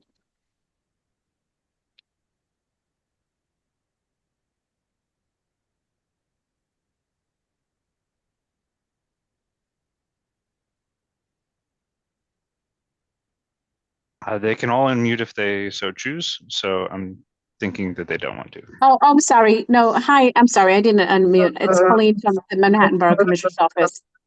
So we're all working very closely with NYPD to address the electrical bike issues and the usage in the roadway, as well as in the bike lane. There is an initiative that we are proposing that I can share more information with the community board. I'll share that with Will and he can forward that to you. Yeah. That was my comment. Thank you. You're welcome. Great, thank you. All right, seeing no other public members at this time, let's move on to board members. And public members can feel free at any point to raise their hand and I will acknowledge you. So let's start with Michelle. Yeah, so if you go back to 96th Street, and first of all, to the gentleman at the end of the last segment and the last issue, and it refers to this as well, I still would like to know where the stats are for the off-curb bus lane being a safer option. Because you made the comment that in fact it was studied and proven to be safer. And so I would very much like to see those stats. When you look at 96th Street, if you can go to that slide, when you have the off-curb bus lane, here you have the ability, 96th Street, the actual corridor. Yeah, is that, yes. So here you actually have the ability to pull to the curb at the bus lane. Now, on Lexington Avenue, we're saying that the bus does not pull to the curb. And so to get the increase in bus service, what kind of a trade-off is that to having people not having the benefit of a kneeling bus, or not being able to reach getting on the bus, or not being able to lower the ramp to get a mobility scooter or wheelchair or walker onto the bus? So how is the Lexington Avenue design differ from the 96th Street design? And if so, why? So I can start off on that question. That here we're proposing to paint the bus stop red to give a better, visual cue to drivers that they really, if they are pulling into the space that's allocated for the bus stop, that they can be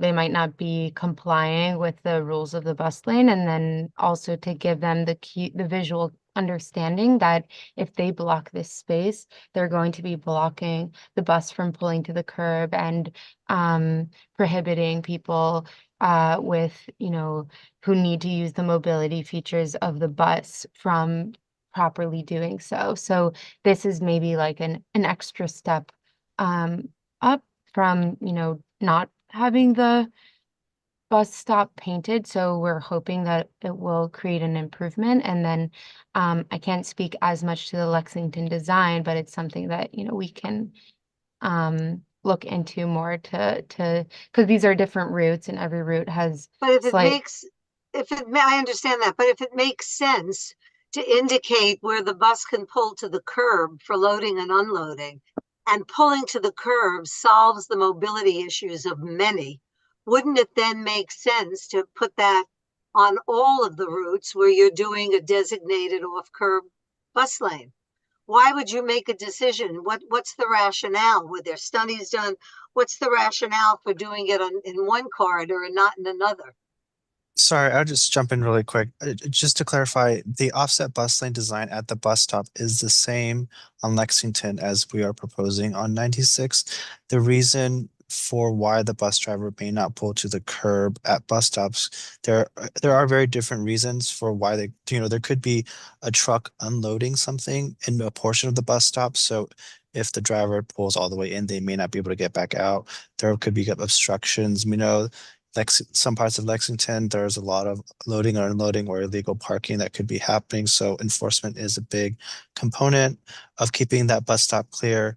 Also just, MTA communicating to their drivers if there's any specific obstructions that may be preventing the drivers from pulling to the curb. But from a street design perspective, the offset bus lane and pulling to the curb at the bus stop is the same in this design as we have on the ground at Lexington.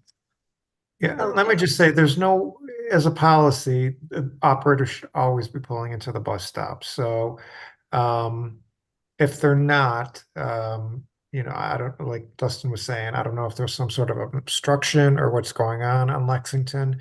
But we could always, it's easy enough to send Okay, our road well, we know managers that's a big issue reminders. because we see it all over the city where they don't pull in. So that has to do with enforcement. If that's your rule or your law or whatever, that has to do with enforcement.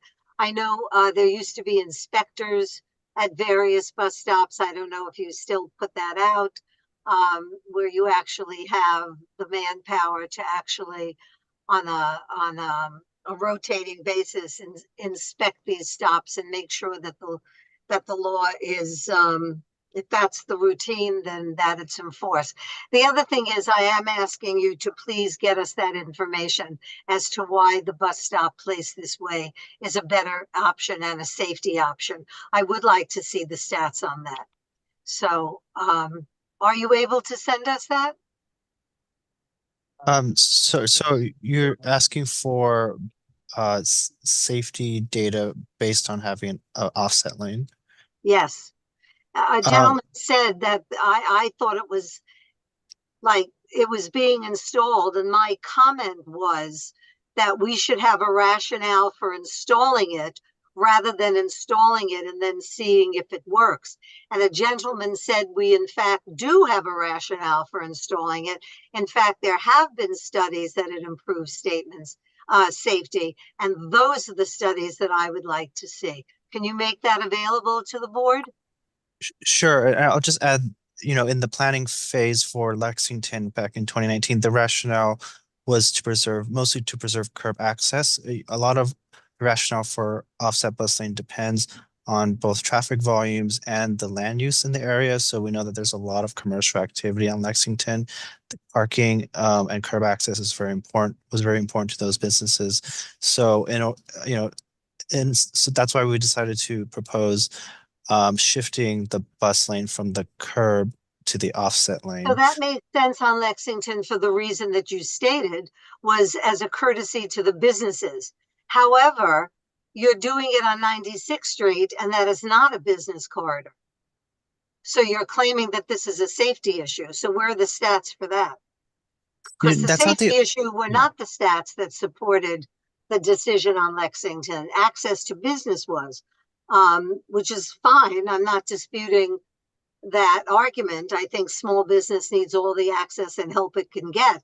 But I'm just saying, if that was the rationale on Lexington, it still doesn't speak to the fact that if you're doing it for safety reasons on 96th Street, then you should still have studies supporting that it is safer because you are instituting it for safety reasons on 96.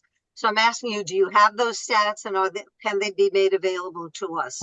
Well, let me just interject for a second, because they did make the point before that this approach will naturally cause traffic calming because of the reduction of Yeah, the Craig, number with of all throughput due, lanes. Craig, Wait, excuse let me me. please finish. But the reduction of lanes is going to naturally result in slower traffic to some extent that is going to reduce the amount of KSIs and total number of injuries. And that's just how traffic calming in general works. And I'm sure New York City DOT can provide literature to speak to how that aspect of traffic calming works.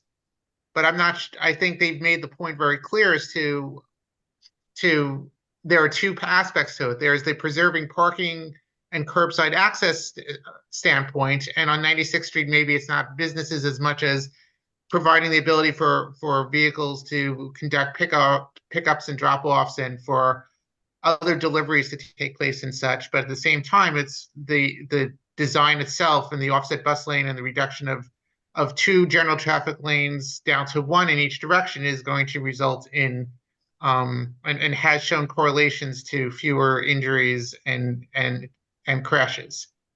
Is that correct? Yes. Yes. Thank you for Thank you. clarifying. Thank you, Craig, for clarifying.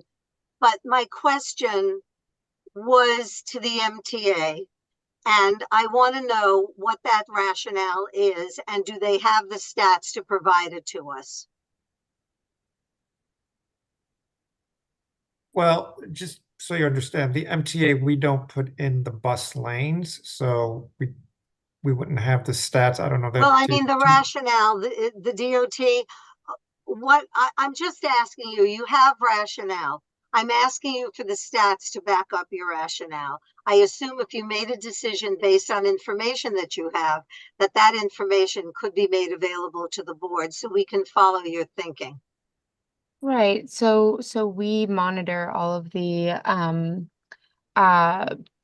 bus lanes that we've put in the city over the years, and we do see this general trend of in the increase in bus speeds as well as the decrease in injuries. And we can continue our conversation about correlation and causation as for a lot longer. It's an interesting and complex discussion, but this is a trend that we see over and over again throughout the city. So that's a part that's like a big, backup that we have, or this stats and rationale that you're speaking of, is that we can expect to see a similar effect because when we put in similar projects.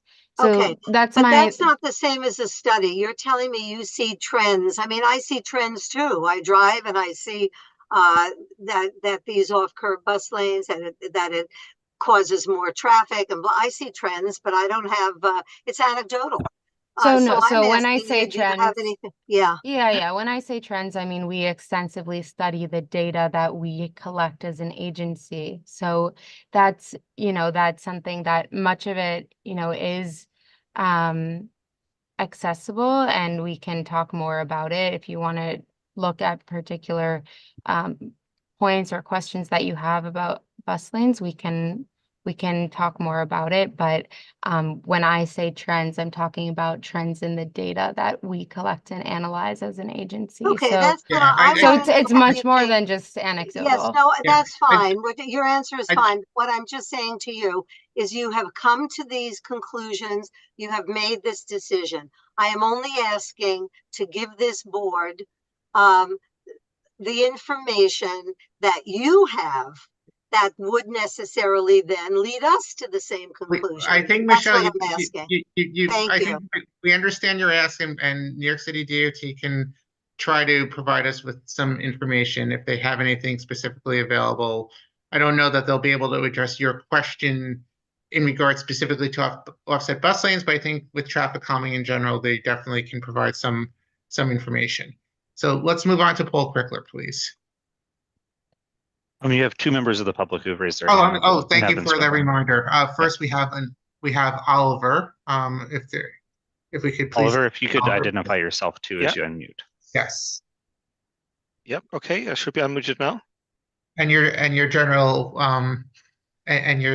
address doesn't have to be specific. No, I'm in the pavilion, 77th Street on the east side.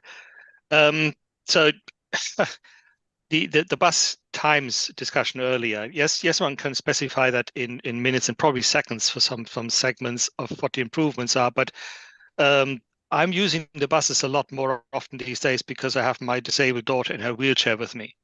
And subways just don't do it for us because there are no exits that are accessible. Are not enough of them all over the city. And if they're there, then they often don't work. Like getting in and out of the subway is the real hassle. So we use buses a lot for much longer distances than we used to, and it accumulates. The times accumulate. The bus is slower than the subway, and if you have to go longer distances, I'm thankful for every minute that is being saved. So I applaud the Department of Transportation for putting in more bus lanes. The issue of the bus stops. If the bus doesn't come to the curb, then maybe the curb needs to come to the bus. I've moved here from London, where I see a lot of bus stops being built out into the street to meet the bus lane, so that the parking stops at that point with a built-out environment that allows the curb to reach out, which means the bus doesn't have to pull in. It is straight with the bus stop. The bus stop can be raised too to meet higher buses these days, and makes the entering and exiting much easier. It also provides daylighting on the intersections, as the bus stops are behind the intersections. So I would encourage you to think about that as a design alternative, to build out the bus stops to meet the bus lane, one step away from the curb. Next comment would be on regarding bike lanes. This proposal does not contain any bike lanes. And maybe that's an afterthought, but it shouldn't be, because if bike lanes aren't put in as part of this proposal, that is an active decision to not put bike lanes in this corridor at all. We will not have another redesign in the next decade or more. So a decision to not incorporate bike lanes in the design is a decision to not have bike lanes at all in this corridor. The alternative would be to put bike lanes into residential neighboring streets, but we know all that the existing bike lanes, the striped painted lanes that we have in the side lanes in the moment, are very dangerous to cyclists due to them being too close to parked cars in the door zone. If we wanted to put a protected lane in a side road, we would actually have to take away all the parking on one side of that road. That will be an even larger outcry. So please think twice before you move ahead with that proposal. I do think it should be considered. Most businesses greatly overstate their reliance on people coming to their premises by car. That's most of the time is not the case. Most of their customers arrive on foot or by bike, and people on foot or by bike are much more likely to actually stop on their way to do a quick shop than someone driving a car through in a street. So I don't buy that, even for a business corridor, that every single parking spot is required in a business corridor. Slightly different for loading bays. Can't have enough of those. We don't know how many trucks we have double parked, which here would mean in the bus lane now. And last comment on all the statistics. The comment that was made that the deaths or injuries for cyclists have gone up, but that's a trend in the whole city, tells me that this is only a descriptive statistic and not a regression. And that I expect more from an agency when they provide information on that. Descriptive statistics are middle school math. You should be able to do it a regression that considers appropriate controls, which includes the number of bicycle trips between the years, which includes other factors that might impact those numbers, to show how much of that is actually due to the bike lane, to the bus lane, and how much is due to other factors that you do control. And worst case, you can control by looking at a similar lane similar lane in the vicinity, you could compare Lexington to Madison or something like that, or First Avenue if you wanted, which will eliminate a lot of the interfering factors and give you better data on just what changed due to your implementation. I think the department can do better in showing what the controls are that have been used and what the factors are that go into that. That's All me. right. Thanks. Great. Thank you very much for those comments, Oliver. And I was going to ask this question later, but since you brought it up, I will ask it now. Can someone please explain why bus bulbs were not part of this design? So if you look at the slide being shown right now, a bus bulb curb extension here would allow the bus to stay in the bus lane that already exists in the offset lane, and you'd be able to increase the amount of sidewalk space. You'd be able to reduce the crossing distances. It would be a really strong safety upgrade as well that wouldn't have any impact whatsoever on traffic because it's not going to impact throughput. So can you explain why that wasn't included in intersections such as the one you're depicting here? Is it a budget issue? Is it something else? Sure, Craig. Yes, thank you. I'm happy to address that. We have had bus bulbs on bus lane projects in other bus lane projects, but they typically take the type of, capital resources. So these bus lanes that we put in that we're proposing on this project were using in-house resources, and the type of concrete work that needs to happen takes a lot more planning and resources. So that's why we are not proposing them at this time, but it's something that we could revisit in the future. So I think it's an important point, especially because of the accessibility and pedestrian space points that have all been brought up. So it's an important discussion and a worthy point, but that's where we're at the moment. Okay, and just one follow-up on that. Is this related at all, and this is not necessarily a question for you, Leora, perhaps for Colleen, is this similar to why we don't have the pedestrian islands on 3rd Avenue yet? Where it hasn't been budgeted, and on 3rd Avenue, has it been budgeted yet and incorporated into any capital planning or capital project? And the reason I ask is because if it hasn't and it's not part of this yet, then I'm thinking that we may want to, as a committee at some future meeting, address that issue and perhaps make a statement in terms of the need to provide additional pedestrian improvements at where bus projects are implemented. So, Yeah, Craig, to answer your question, in our toolkit, we used temporary materials prior to building out in concrete, which will become more of a capitally funded project. So at the moment, it's all in temporary materials. Eventually, based on our analysis along the corridor, down the road, it will be built out into concrete, just so you know. Right, but how far is there a capital project that is already in place, or that is part of the DOT's capital plan, or is that something that you haven't secured the funds yet? And just as we're talking about here on 96th Street, we would perhaps want to at some point put forward a resolution saying we want to see capital funding, capital projects developed to throughout the district for additional pedestrian safety associated with bus lane improvement projects, such as 3rd Avenue, such as here, and so on.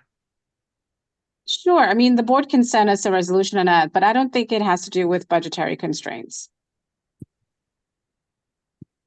Okay, but in 96th Street it does, but 3rd Avenue it doesn't. 3rd Avenue, no. 3rd Avenue, okay, that's what I want to get clarity on. Yeah. All right, thank you for that. You're welcome. All right, so next I think we have Andrew Fine. Or yes. Thanks, Craig. Boy. Now I don't know where to start. I only had one comment. And I apologize for the background noise. You brought up Third Avenue, and it's really stunning to me that the DOT prioritizes bike lanes over pedestrians, because the pedestrian islands are completely unusable on Third Avenue because they're not raised and they're constantly run over by trucks, run through by e-bikes, etc. And it's a shame. Apparently, there's no fiscal constraint to actually doing it. There's just a lack of priorities on the part of the DOT.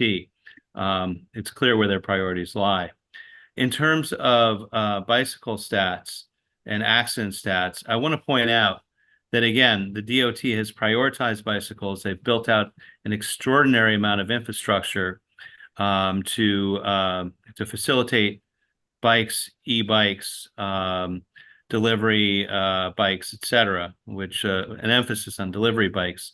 But if you look at the number of bike deaths, quote unquote bike deaths in New York City over 2023, you'll find that of the 30 bicycle deaths, actually only 7 were bicycles, which would be pretty close to a record low, if not a record low. 23 were e-bike deaths.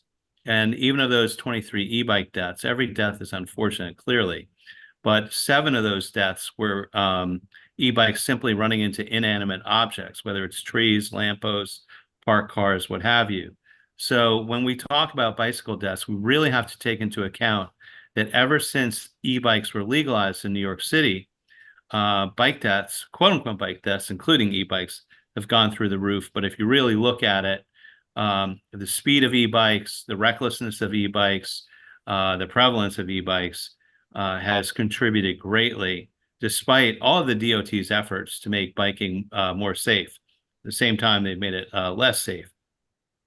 Additionally, bicycle stats in general, bicycle accidents and pedestrian accidents are completely, the stats are just not there. There isn't the data. As part of the E-Vehicle Safety Alliance, which I'm a founding member, we have legislation in Albany to require better reporting of the police and on the DMV 103 form to specify when somebody's hit by a motorized vehicle, what type of vehicle it is, so we might have a better indication of exactly what type of accident it is. Finally, I just wanted to say, in terms of second to finally, traffic calming means in their vernacular slower traffic, and what we're trying to do here is speed up buses. So at the same time that you say we're slowing traffic, we're speeding up buses. You know, you have to pick and choose which one you want. In terms of the DOT coming here tonight, I always wonder, because, and I'll discuss this in the new business later, are they asking the community board for input, or are they just telling us what they're going to do? Because this is going to be implemented, quote unquote, in summer, which, seen some pretty warm days. I think the beach stickers are going to be required any week now. It's pretty close to summer. So I'm wondering, is there really going to be input listened to here, or are you just telling us what you're going to do? And to Oliver's point, I do agree. Bump outs, you're redesigning all of 96th Street. Might as well get it right. And bump outs are not a bad thing. And they do provide elevation for people that are mobility impaired to get on and off the bus. Thank you so much for your time. Great. Thank you, Andrew. All right, next we have Paul Quickler. Thank you, Craig. I would encourage the city to be much more adventurous than just this. I go back to what Daniel was talking about with 14th Street. I find 14th Street a marvel. First of all, you can get across town in 20 to 25 minutes on 14th Street since the busway went in. It typically took 35 or 40 minutes before that. The second big change that I love is you can stand on one side of 14th Street at Union Square and you can talk without yelling to somebody across the street. You can't do either of those things on 96 or 86 or anywhere, any other cross street. So in my opinion, the city should have a much bigger vision, which is every major cross street, 14th, 23rd, 34th, 42nd, 57th, all the way up and down as far as you can go with cross streets. If there was a bus way, and to answer the previous speaker's point, a bus way means that the bus not only has priority there, but there's enforcement with cameras on the buses. I know DOT is spending a fortune doing that now, can't come quick enough, but there are no cars in the way. It's the cars that stop the buses going quicker. If people in most of Manhattan could live about 5 or 6 blocks from any place, from any cross street, from one cross street, and guarantee to get across town in 20 or 25 minutes, that would be a revolution in this city that would transform people getting across town. I have no doubt that a good percentage of the people who drive cars from the east side to the west side or back again is because it's so shitty to get across town. Sorry, pardon my language. It's much better for everyone. You probably would then find 10, 15, 20% of people who drive their personal vehicles or take taxis. Certainly people take, if I was spending money on a taxi or Uber across town, and if there's a dedicated bus lane which is zipped across, I would swap that for $2.90 any day of the week. So all of a sudden the numbers start turning around. If you can transform how hundreds of thousands of people get across town, this whole argument about whether we have, it's immaterial. Let's be more adventurous in the city, please. That's how I would advocate. Thank you. All right, thank you, Paul. And I apologize to anyone who may be insulted by the profanity that was used. That should never be part of the discussion here. So let's all just make an effort to make sure that that doesn't occur. Next, we have Valerie Mason. I think Paul was using a legal term. Sorry, I had to say that, Paul. I think we all know I agree with you. Anyway, a couple of things. I want to sort of take this to a different level. I appreciate the DOT coming here and giving us this presentation. I want to ask you, did you go along the 96th Street bus route on the east side to put up a sign to perhaps encourage any notifications that you were coming here tonight? Did you put anything in the buses that go across town to alert people that we were having this presentation tonight? Anybody can answer. Colleen, do you want to take this about how we did outreach for this meeting? Sure. Hi, Valerie. So in terms of outreach, we work with our graphics department, and we created a meeting flyer, which we shared with the community board. And we also blasted out to the elected officials and asked them to also share it to stakeholders along the corridor, to answer your question. Well, I think that you're missing a lot of your stakeholders if the flyer isn't posted in the buses that are going across town.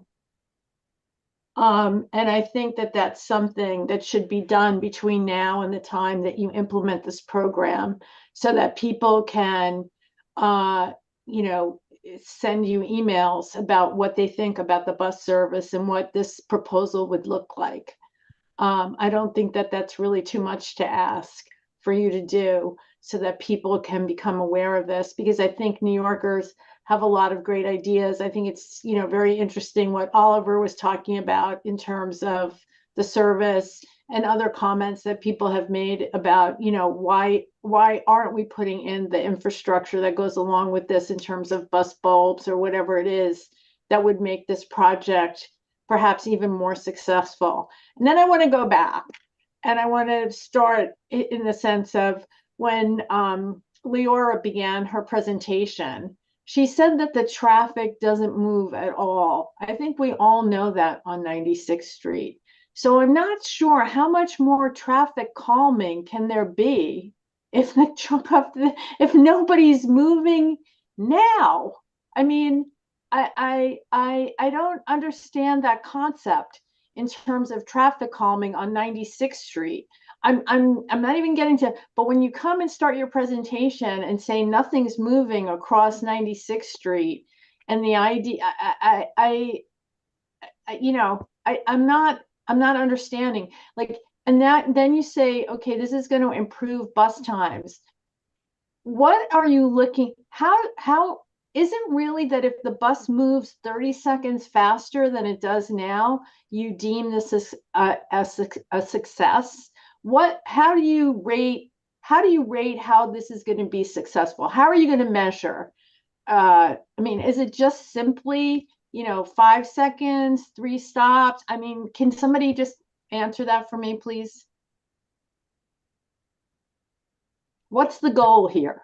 So I can take that. Generally with so the results that we get vary dramatically by the type of treatment that we propose. I believe, as someone mentioned earlier, on 14th Street, we reduced travel times from 45 minutes down to, But this isn't that. This isn't right, exactly. That's what I'm saying. Okay. That's our most aggressive treatment, is to restrict traffic flow throughout a whole corridor, which is not what we're proposing here. But so I'm just trying to explain sort of the most extreme example of where we get the most benefit. Before a treatment like offset bus lanes throughout the corridor, we generally strive to get speed gains of 15 to 25%. Okay, but this bus moves so slowly right now that's why many people, to Paul's point, get in a taxi or whatever else there is, because the bus is moving so slow. What speed do you think you have to get the bus up to in order to encourage more ridership? What is your data telling you? So for you know, as I mentioned, a 15 to 25% gain from current speeds, which is down to 3 to 4 miles an hour at the slowest point, would be a huge improvement. If we use Lexington as an example. Well, I think apologize. I don't think that Lexington is the right example, because going cross town is a different animal than going down an avenue. I mean, from east to west side is a horror show. We all know that. So, I mean, to compare it to Lexington Avenue is real. I mean, if you were to go, let's use 14th Street. If you go before the 14th Street bus lane, how long did it take on average to get from one end to the other? I believe it was Paul who said it was 45 minutes. Oh, well, okay. Paul's not doing that from data. He doesn't work for the DOT. What about now on 96th Street? If you start at the beginning on the east side of 96th Street and you take it all the way to the west side, what's the average time it takes for the bus to go all the way across? So I don't have that information on hand at the moment, but we can certainly dive into it. I know if the MTA's data would have that information for you. Okay. No, we would definitely have that data. I don't have it in front of me. Okay. I mean, I think we'd like, we want to be positive about this. We want to be advocates for this.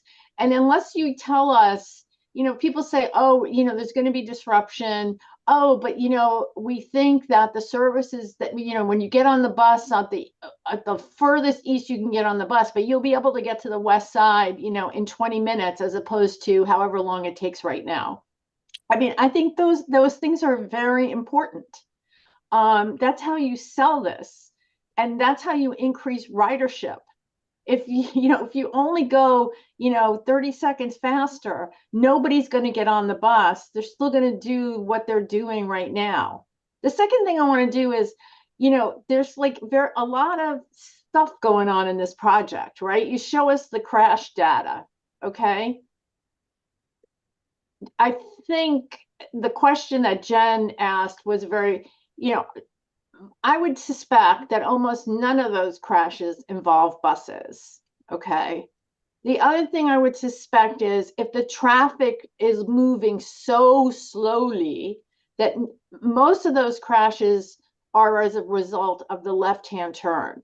And I know that Leora, you showed your slide to talk about widening it at much of the corners.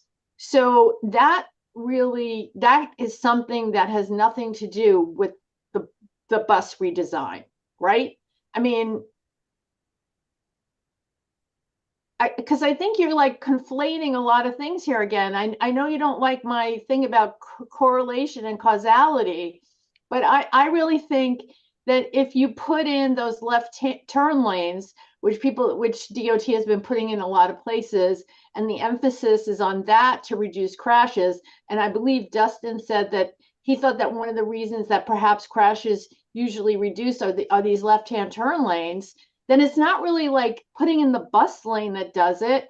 Let's call it what it is. If you're putting in the wide turn lane for the left turn, that's what's going to reduce the crashes. So it has nothing to do with the bus lane. It has everything to do with the left-hand turn lane. Can we at least get some transparency on that?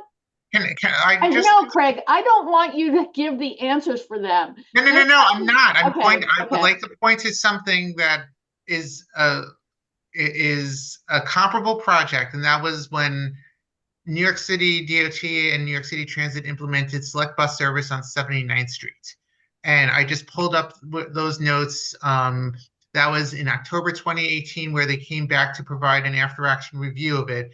And the results were not to the same degree as proposed for this project, but also I think in terms of just comparing projects, that was a much less aggressive redesign of the 79th Street, where they only had segments with bus lanes and more focus on left turn lanes rather than bus lanes. And I think the results coming out of that were reflective of that, because according to my notes from the minutes, the speeds increased 8%, but it was more as a result of the off-board fare collection than it was due to actual travel time where the buses are moving. So I think that speaks to the way that the analysis would take place, and the fact that they're designing something that is more aggressive, that is meant to focus on buses. Right, but let's face it. I mean, Mr. Levinson has his hand up, so maybe he has an answer for me. Hi, yeah. So just taking that, I think so. Anytime we do a project, whether it's a bus project or a bike project or a pedestrian safety project, we're looking holistically at the corridor, right? So, and I think that's something that we've heard from this committee in this meeting tonight, that like we shouldn't just be planning a bus lane here. Like we need to think about the whole picture. So the inclusion of the safety statistics is directly related to why we are also making these other geometric improvements besides the bus lane. And as you mentioned, and as we said, like we know that these treatments have worked in other places. I don't see how we could do the bus improvements without also looking at those things. Yeah, I mean, okay, the complaints I'm just saying. Thank you. I'm just saying that I've listened to this presentation now, and it makes it sound that the bus lane is going to be responsible for the reduction of crashes. But in actuality, I think we're in agreement on this, that the crashes are probably 90% from left turns. And so you're going to put in this wide left turn. Part of what I'm saying in my commentary is that I think your presentations need to be a little bit more fleshed out in terms of when you come here and tell us that there are crashes. There is data showing whether the 90% of those crashes are due to left-hand turns or whatever, that they do keep track of that. And so I think it makes more sense for the community to understand what you're proposing, to give us more data in the original presentations, because that's also how we can measure whether these things are successful. And then we can say to you guys, hey, we saw the project on 79th Street and, it had this great effect. We think it was because of the left-hand turn, whatever you paint on the street or whatever it is. But the way that this is presented, it's all pushed in together, and it's not very transparent as to what has an effect on what. And you have the data. And when you have the data and you don't show it to us, I have to say that it makes me very suspect about then attributing things to variables that really are not related to what is the result. And I mean, frankly, I don't know, would it make the travel time go faster if the bus just went up to Fifth Avenue and everybody got out and you had sort of a tram system that went through the park and then we got on another bus and went the other way? I mean, would that really increase travel times more? I mean, speeds more if you broke it down instead of having one continuous bus? Because here's my other question. How many buses a day go cross town? Valerie, if I could interrupt, as a data person from the MTA, I really do appreciate your desire and your desire to disambiguate kind of all of the things that go into a design of the corridor, and kind of your desire to parse out maybe the different impacts. Even with the data that we have, it is quite difficult to create a predictive model out of that and quantitatively assign specific treatments to specific impacts and determine 20% comes from this design element, 30% comes from this design element, and 50% comes from this design element. That's actually very, very difficult to do. What I will say, and I think what we're trying to illustrate, is that we have these examples. We have examples within New York City. There's examples outside of New York City of treatments and combinations of treatments like this one. So those are kind of the examples that we can draw on. Again, I appreciate your desire to kind of parse it out, but just saying that that is really quite difficult statistically to do. Well, I appreciate you saying that, but I have to disagree with you, because there are plenty of places that don't have a bus lane that have a left turn lane, and they see reduction in traffic accidents or crashes, whatever you want to call them, without having to put in a bus lane. So, I mean, first of all, the buses aren't going to turn. It's going to be the cars that are doing the turning. So, that's something that has nothing to do with the bus lane. Yes, you're doing it because you're repainting the street for the bus lane. So now you're going to, paint other lines. But it's a distinct project that I would think you would measure independently as to its success, because it would be something that you could use in other parts of the city that, aren't going to have 24/7 bus lanes, but that you would still want to put in the wide left turn lane. I mean, look, I don't want to get bogged down in it, but there's just two things I would say. I think it behooves the DOT and the MTA to put notices in the buses when a bus lane is affected and you're doing this presentation, because that's where your stakeholders hopefully are. And secondly, that when you come to us, we are data driven here. So the more data you can show us, the better, because we want to be supportive. And I think, one of our co-chairs is very supportive of you and always tries to put this in the best light, and that's fine.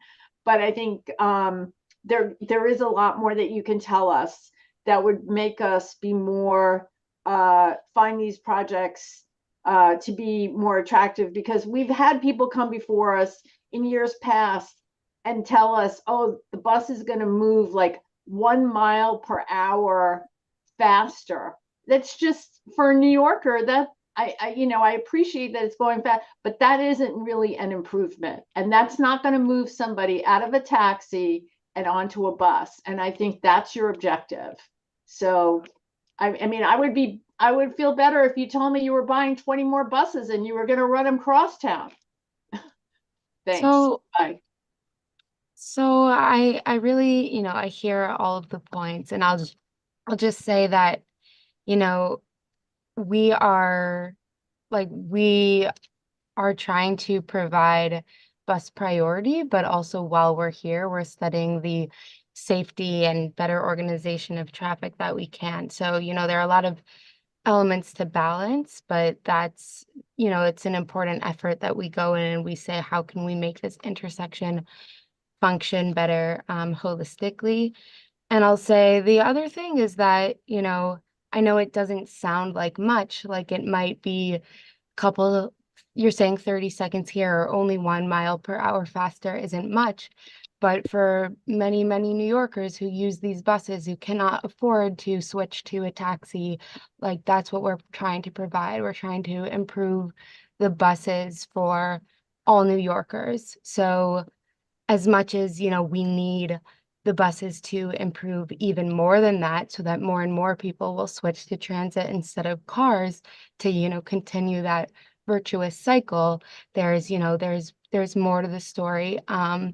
And we need to balance the needs of all modes and all, you know, backgrounds and types of New Yorkers. So I hope it's okay, but I just wanted to say that because, and I think your point about advertising these meetings on the buses is a really great point because we need more of the people who rely on the buses represented. So I'm just, you know, thought I'd speak to that. And I think you're right that we should, you know, publicize these meetings more with riders and maybe for the next time you all can also help us because it's a team effort in terms of reaching that group. So thank you for bringing up that point. And yeah, so we can all work together on balancing all of the different modes and perspectives. And just in response to that, so first, I think Valerie did reference that I am seemingly always supportive of our partner agencies. I just want to be clear that I don't provide any blanket support for everything that is proposed by whether it be New York City DOT, New York City Transit, or any other agency. As someone who is a transportation planner professionally, I take very seriously the idea that we should be looking to make improvements that are going to affect in a positive way the most people possible, and that we reach out to the most people possible. So I do want to reiterate Valerie's comments that I do think that there could have been a better job done in terms of promoting this meeting. And perhaps you may want to place this on buses and at bus stops all throughout the corridor. And this way, when you present at whether it's CB11 or CB7, that even if it's people from our community district that were not aware of this meeting tonight, that they have a chance to weigh in and provide comments, because we should have had more than a total of 35 people on this meeting. We've had meetings with upwards of 200 people here, and this is a topic that very much affects a lot of people. The other thing that I just like to say in response to the comments about safety, and you have the left turn slide here, is I guess what I'm wondering and what would I believe have a huge impact on safety would be the prohibition of left turns at certain intersections, specifically 96th Street and 3rd Avenue. I don't know that it is a critical need to allow vehicles to be turning there. If people want to access 3rd Avenue, especially coming off the F-Third Drive, they could still come down 97th Street. 97th Street is more is not your typical residential street. So I think there are ways that you'd be able to eliminate the left turns at certain intersections, which would increase safety and would also probably help the buses as well, in addition to this design. So I'm wondering if that was considered as part of this project. And perhaps Park Avenue, well, maybe Park Avenue is a challenging intersection either way, but just 86th Street, for example, we limit, there are prohibitions against left turns going westbound at 86 onto Lexington. So I'm thinking a situation similar to that at certain locations. So was that considered? Yeah, I guess I'll just add that we, as part of the analysis of this project, we have a traffic model that we are diving into and still refining some of the finer details. There, obviously restricting a left turn would have some traffic impacts, just to volumes and levels of delay. I don't remember off the top of my head how 3rd Avenue performed, but we can take a closer look at what that would look like, banning a left turn there. Or westbound at Lexington Avenue. Okay, yeah. All right, thank you. Next we have Rita Popper. There is no left turn at 96th Street and 3rd Avenue because 3rd Avenue is a northbound street. Right, I meant eastbound, from the eastbound lanes north to 96th Street. I want to thank you all for the presentation. Because I am retired, a minute doesn't matter to me. If it takes me a minute longer, I leave a great deal of time because I know how long it's going to take for a bus to come. But what I don't understand is that these presentations are never apples to apples. They're apples to oranges. 14th Street is nothing like 96th Street. At 96th Street on the east side, you have two major hospitals, which not only for the patients and visitors, but for the people who work there every single day. And at First Avenue, coming east on 96th Street, you have access to two major bridges, the Triborough and the George Washington. On the west side, you have the access to the George Washington. On 14th Street, you don't have that. And we will not have congestion pricing in our area because we're above 60th Street. But we are supposed to have an increase in traffic because of that, not in buses, but in cars. And my question to you is, you use a model in a computer, but does anybody go out, not one person, but do teams go out and really take a look and see what's going on? And the traffic on 96th Street heading east is not to be believed during peak hours. And yet I don't see that here. I am for you putting your buses as close to the curb as possible. It really is a safety issue. And I know it will speed up your traffic because people will be able to get on more easily and off more easily. So thank you for coming, but it would be nice if the people who were presenting had gone out and really have observed what the traffic flow is on a specific street. 14th Street and 96th Street are not the same. They may be the same width, but they are not the same. Thank you. Thank you, Rita. I can briefly address that. And completely agree that 14th Street and 96th Street are not the same, and every corridor is different. So, and I will just mention that we do spend lots of time in the field making real world observations on the corridor and riding the buses and observing them. But also I'll mention that part of our modeling effort is collecting real traffic counts at all times, determining what are the hours that have the highest volumes and the most congestion, and then doing our modeling and modeling our bus lane redesign based on that information to make sure that whatever design that we're putting in will be able to accommodate the highest volume of traffic. So I just want to reassure all of you that we do spend time on the corridor and we do spend time with those real numbers and take very seriously how the proposals will, change traffic patterns in the area.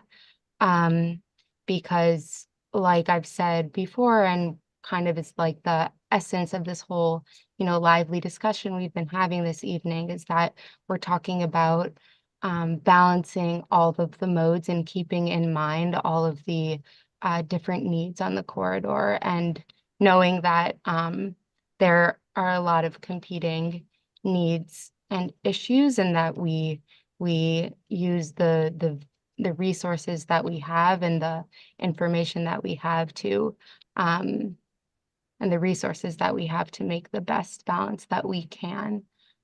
So I really appreciate you bringing that up, and just wanted to highlight some of those points. So thank you. All right, thank you, Rita. Next we have Juno. Thank you for the presentation.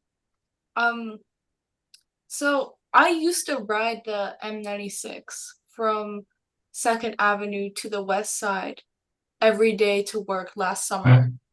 So for me, it took about 15 minutes, and the bus was often delayed, and it was almost always super crowded. So I really think this is necessary just to make the lives of people taking public transit much easier. And right now, the buses on the Upper East Side and Crosstown are just not as good as they should be.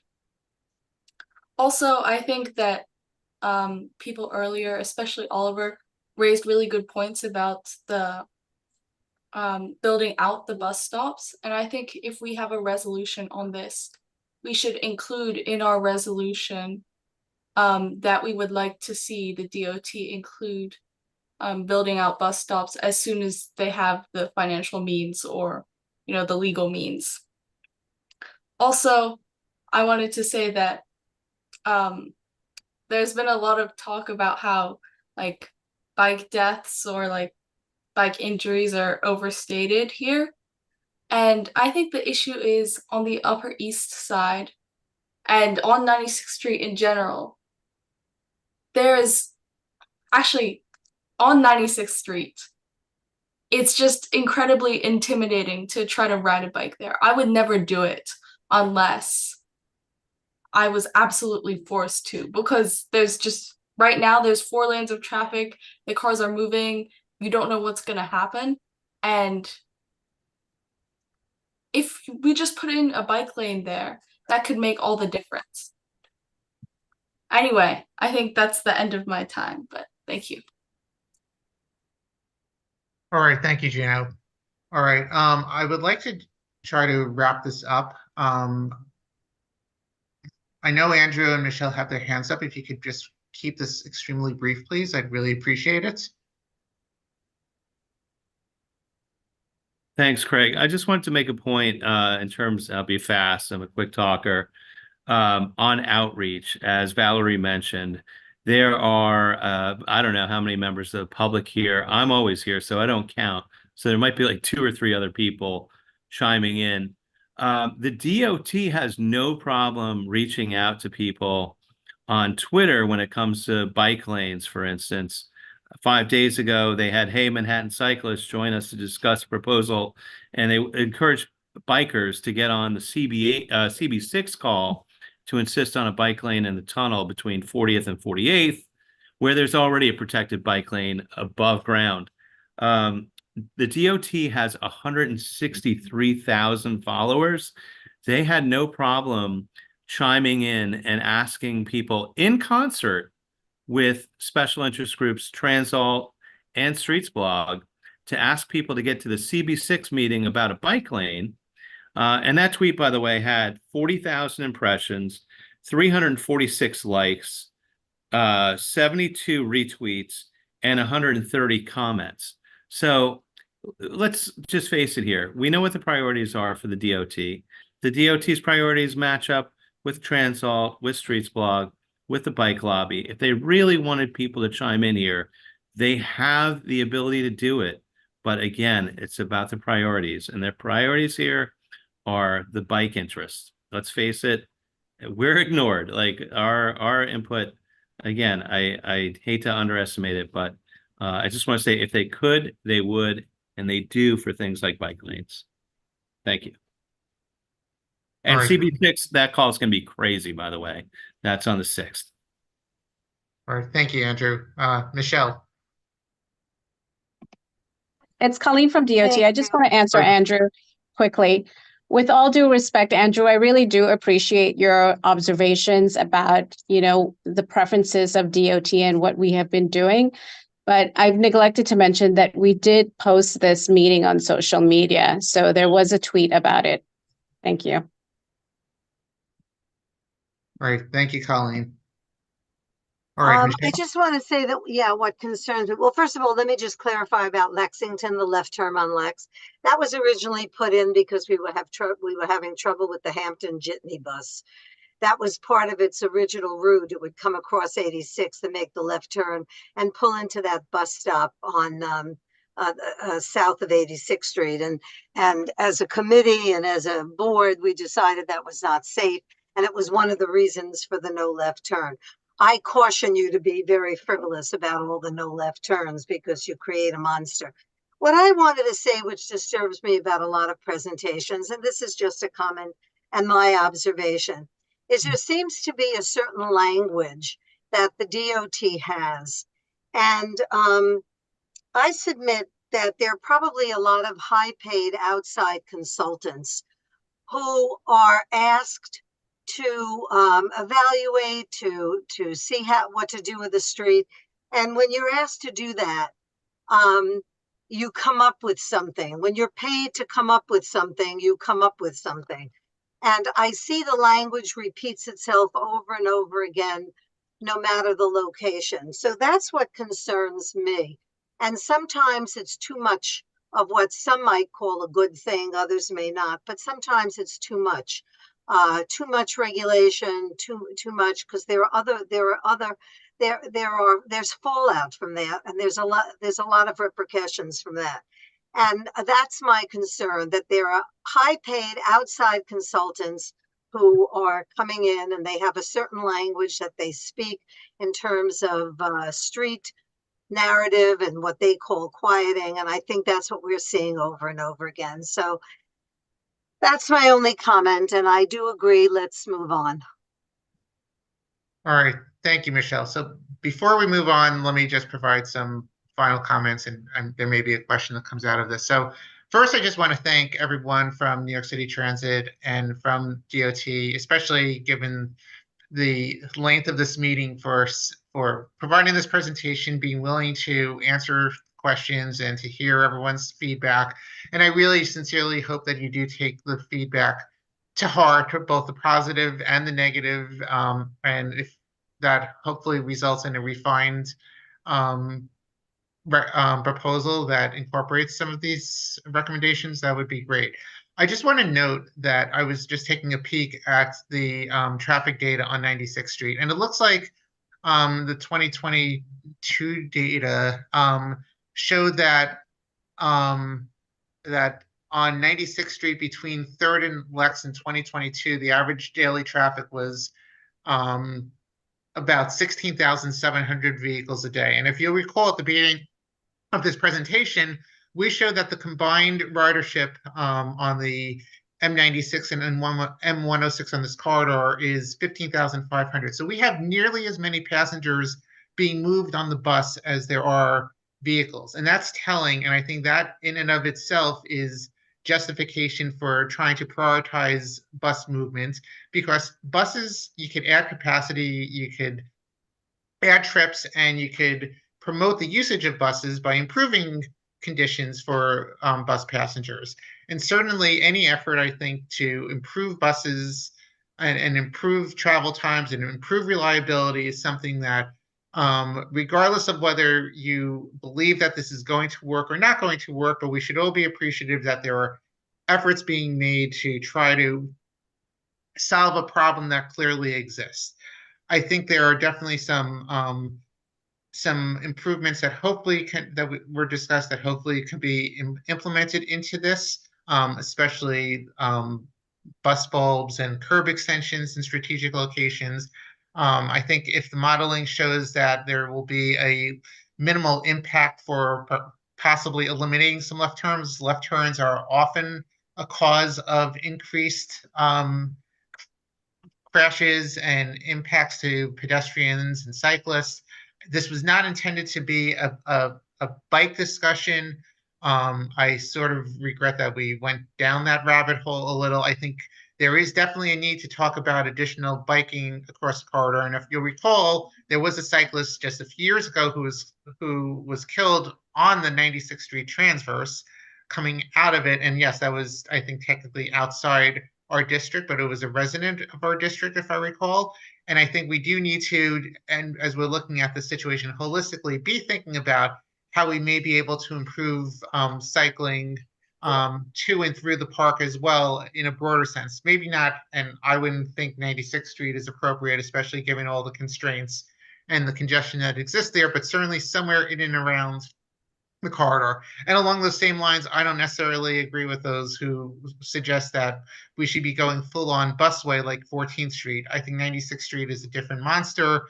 14th Street doesn't have a transverse, so 14th Street doesn't have the FDR drive. I don't think we would ever be able to eliminate vehicular traffic on 96th Street for many reasons, but I think even just having a bus lane itself could improve conditions, especially for emergency vehicles that right now are blocked trying to get through to some of the hospitals along that corridor. So I think my message coming out of this is that I hope that as we had in the past and as we saw it today with the presentation on the Lexington Avenue improvements, that once this is implemented, we could get a commitment to have DOT and New York City Transit come back and present to us with the evidence, with as much data-driven evidence as possible. Quantitative is always best to show what the impacts are, whether we're able to establish causality or not. I think if we're able to show that this project works, I think that will make this all the more worthwhile. So I guess I don't have a question coming out of that. So I want to just thank everyone again. And I don't know if anyone from New York City DOT or New York City Transit has any final comments, but otherwise we will move the agenda. Thank you all so much for your thoughtful engagement. All right. Thank you very much. Thanks for having us. All right. Thank you. So moving on, the next agenda item is a discussion of 3 open streets applications that are related to schools for this fall. Actually, it's only 2. It's for the Dalton School on East 91st Street from Park Avenue to Madison Avenue, and the Buckley School East 73rd Street between Lexington and Park Avenue. And I'm just pulling up the specific information related to that. The one on 91st Street with the Dalton School would be Monday to Friday, starting on September 5th for the 2024-25 school year from 10:30 a.m. to 2 p.m. And for the Buckley School, it would be from 9 a.m. to 2 p.m. starting on July 1st, going through June 30th, 2025. So these are 2 applications that we have not received. They have are reapplying for this year, and we have not received any feedback or any complaints regarding these from the district office. But we did, as a courtesy, want to put it on the agenda, make sure that the committee was aware of it. So I'm happy to take any feedback with that. So first we have Michelle, who has her hand raised. Yeah, that's what I was going to ask you. How many years have they had this? I don't You recall. said it's a reapplication. I don't. Craig, I accidentally muted you because I believe one of the applicant or one of the people who represents an applicant raised their hand very quickly. Terry. Oh, okay. Well, that was going to be my next statement, that if we're taking this up, shouldn't we have somebody from each of these schools here to answer our questions and to clarify things? So this gentleman is, so I'm glad to hear from him. Well, I think the intent was if there weren't any concerns, we weren't going to have individual presentations on them. But if there were concerns that were raised, we would invite them to a more comprehensive discussion next month. Terry, if Okay. you wanted to say something. You want me to talk? Sure. Yeah. This is I represent the Buckley School. My name is Terry O'Toole. I'm the interim facilities director and security manager there. This is the fourth year, I believe, we've had the Open Streets program. Well, this will be the 24 to 25 would be the fourth year we would have the Open Streets program. Even though the date is July 1st to June 30th, we only operate during school days, 9 a.m. until 2 p.m. Residents are allowed to get on the street, deliveries. We haven't had any problems with our neighbors. I'm glad to hear that, and there's been nothing that has been reported, I guess, to the district office. But Craig, I wanted to say to you that I consider these applications, and I'm very glad that this gentleman is here.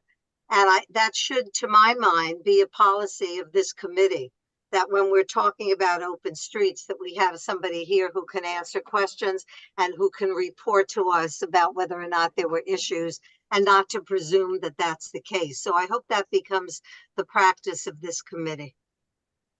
I appreciate that, Michelle, but I think if we have had these applications in the past that have been approved, I think we consider them to be in good standing until we have a concern that's raised.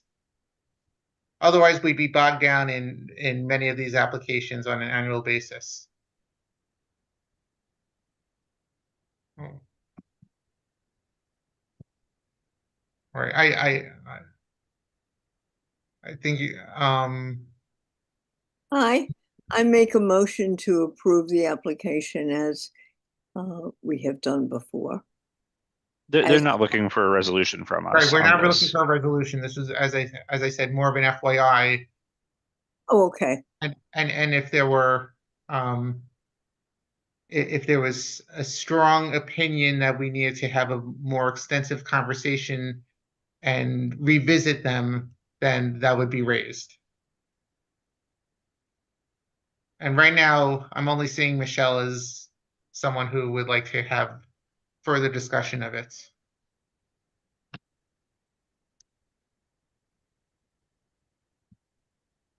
All right, can we unmute Michelle again?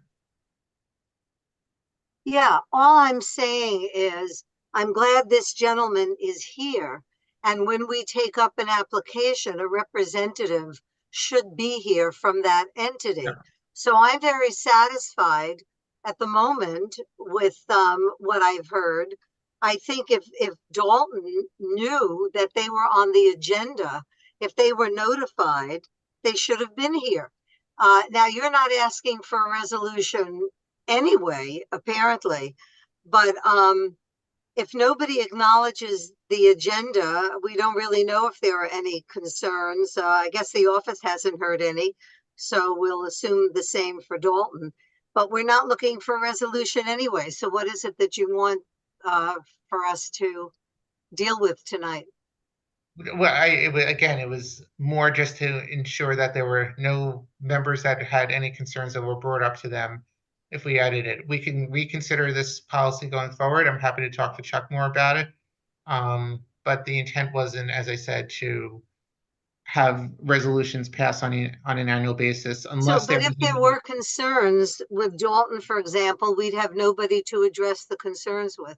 As I said, at that point, we would have then invited them again next month to have a specific discussion on it. And we may get more of these applications over the next month. So and Craig, if I may chime in about something, you all see the copy of the letter that we received. The letter we received does not contain an actual application, and it does not contain contact information for anybody who has submitted the application to the DOT. So we don't have somebody who is associated with that application that we could immediately turn around to and invite, as if we would for like a 30-day notice for a new liquor license or for an application for like a revocable consent.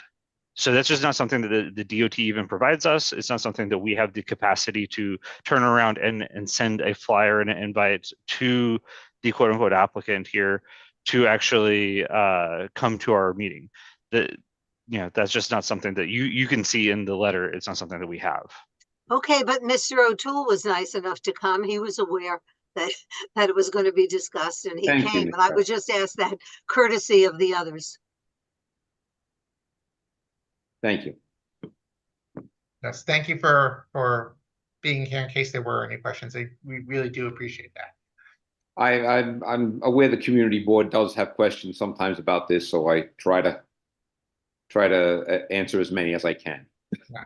And part of this is also, I think it was an oversight to not have realized until the last minute that we need to add this. We should have added this to the agenda. So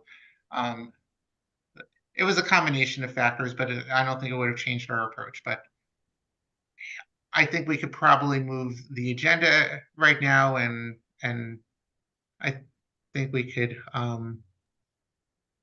If anything comes up, we could always revisit it. Yeah. Wait, Will, what were you going to say? You had a hand up from Judy, and it may have been Judy Schneider, but they lowered their hand. So we can move on. Yes, we can move on. Thank you So very much. if Colleen is still on, this is the New York City DOT update section. Hey, Craig, I'm still on. Okay. Yeah, other than the 2 applications that we sent for open streets, I think that was pretty much it that I had. As we get requests and from schools, we will definitely send you the letters, especially when it comes to renewal for the open streets. But I don't have any updates for you. All right. Thank you. Well, if you can just stick around for a few in case there are any Sure. questions coming up in old business Yeah, or new business. definitely. All right. Thank you. All right. I see Judy's S23 up. You unmuted and then mute. There you go. Nope, you're hitting it too fast. Just hit it once. There you go. You're unmuted now. I just wanted to say thank you to Colleen for all her help for the community on various issues that we bring to her, that she's been very helpful. And I just wanted my own personal and also on behalf of the board to say thank you. You're welcome, Judy. Thank you.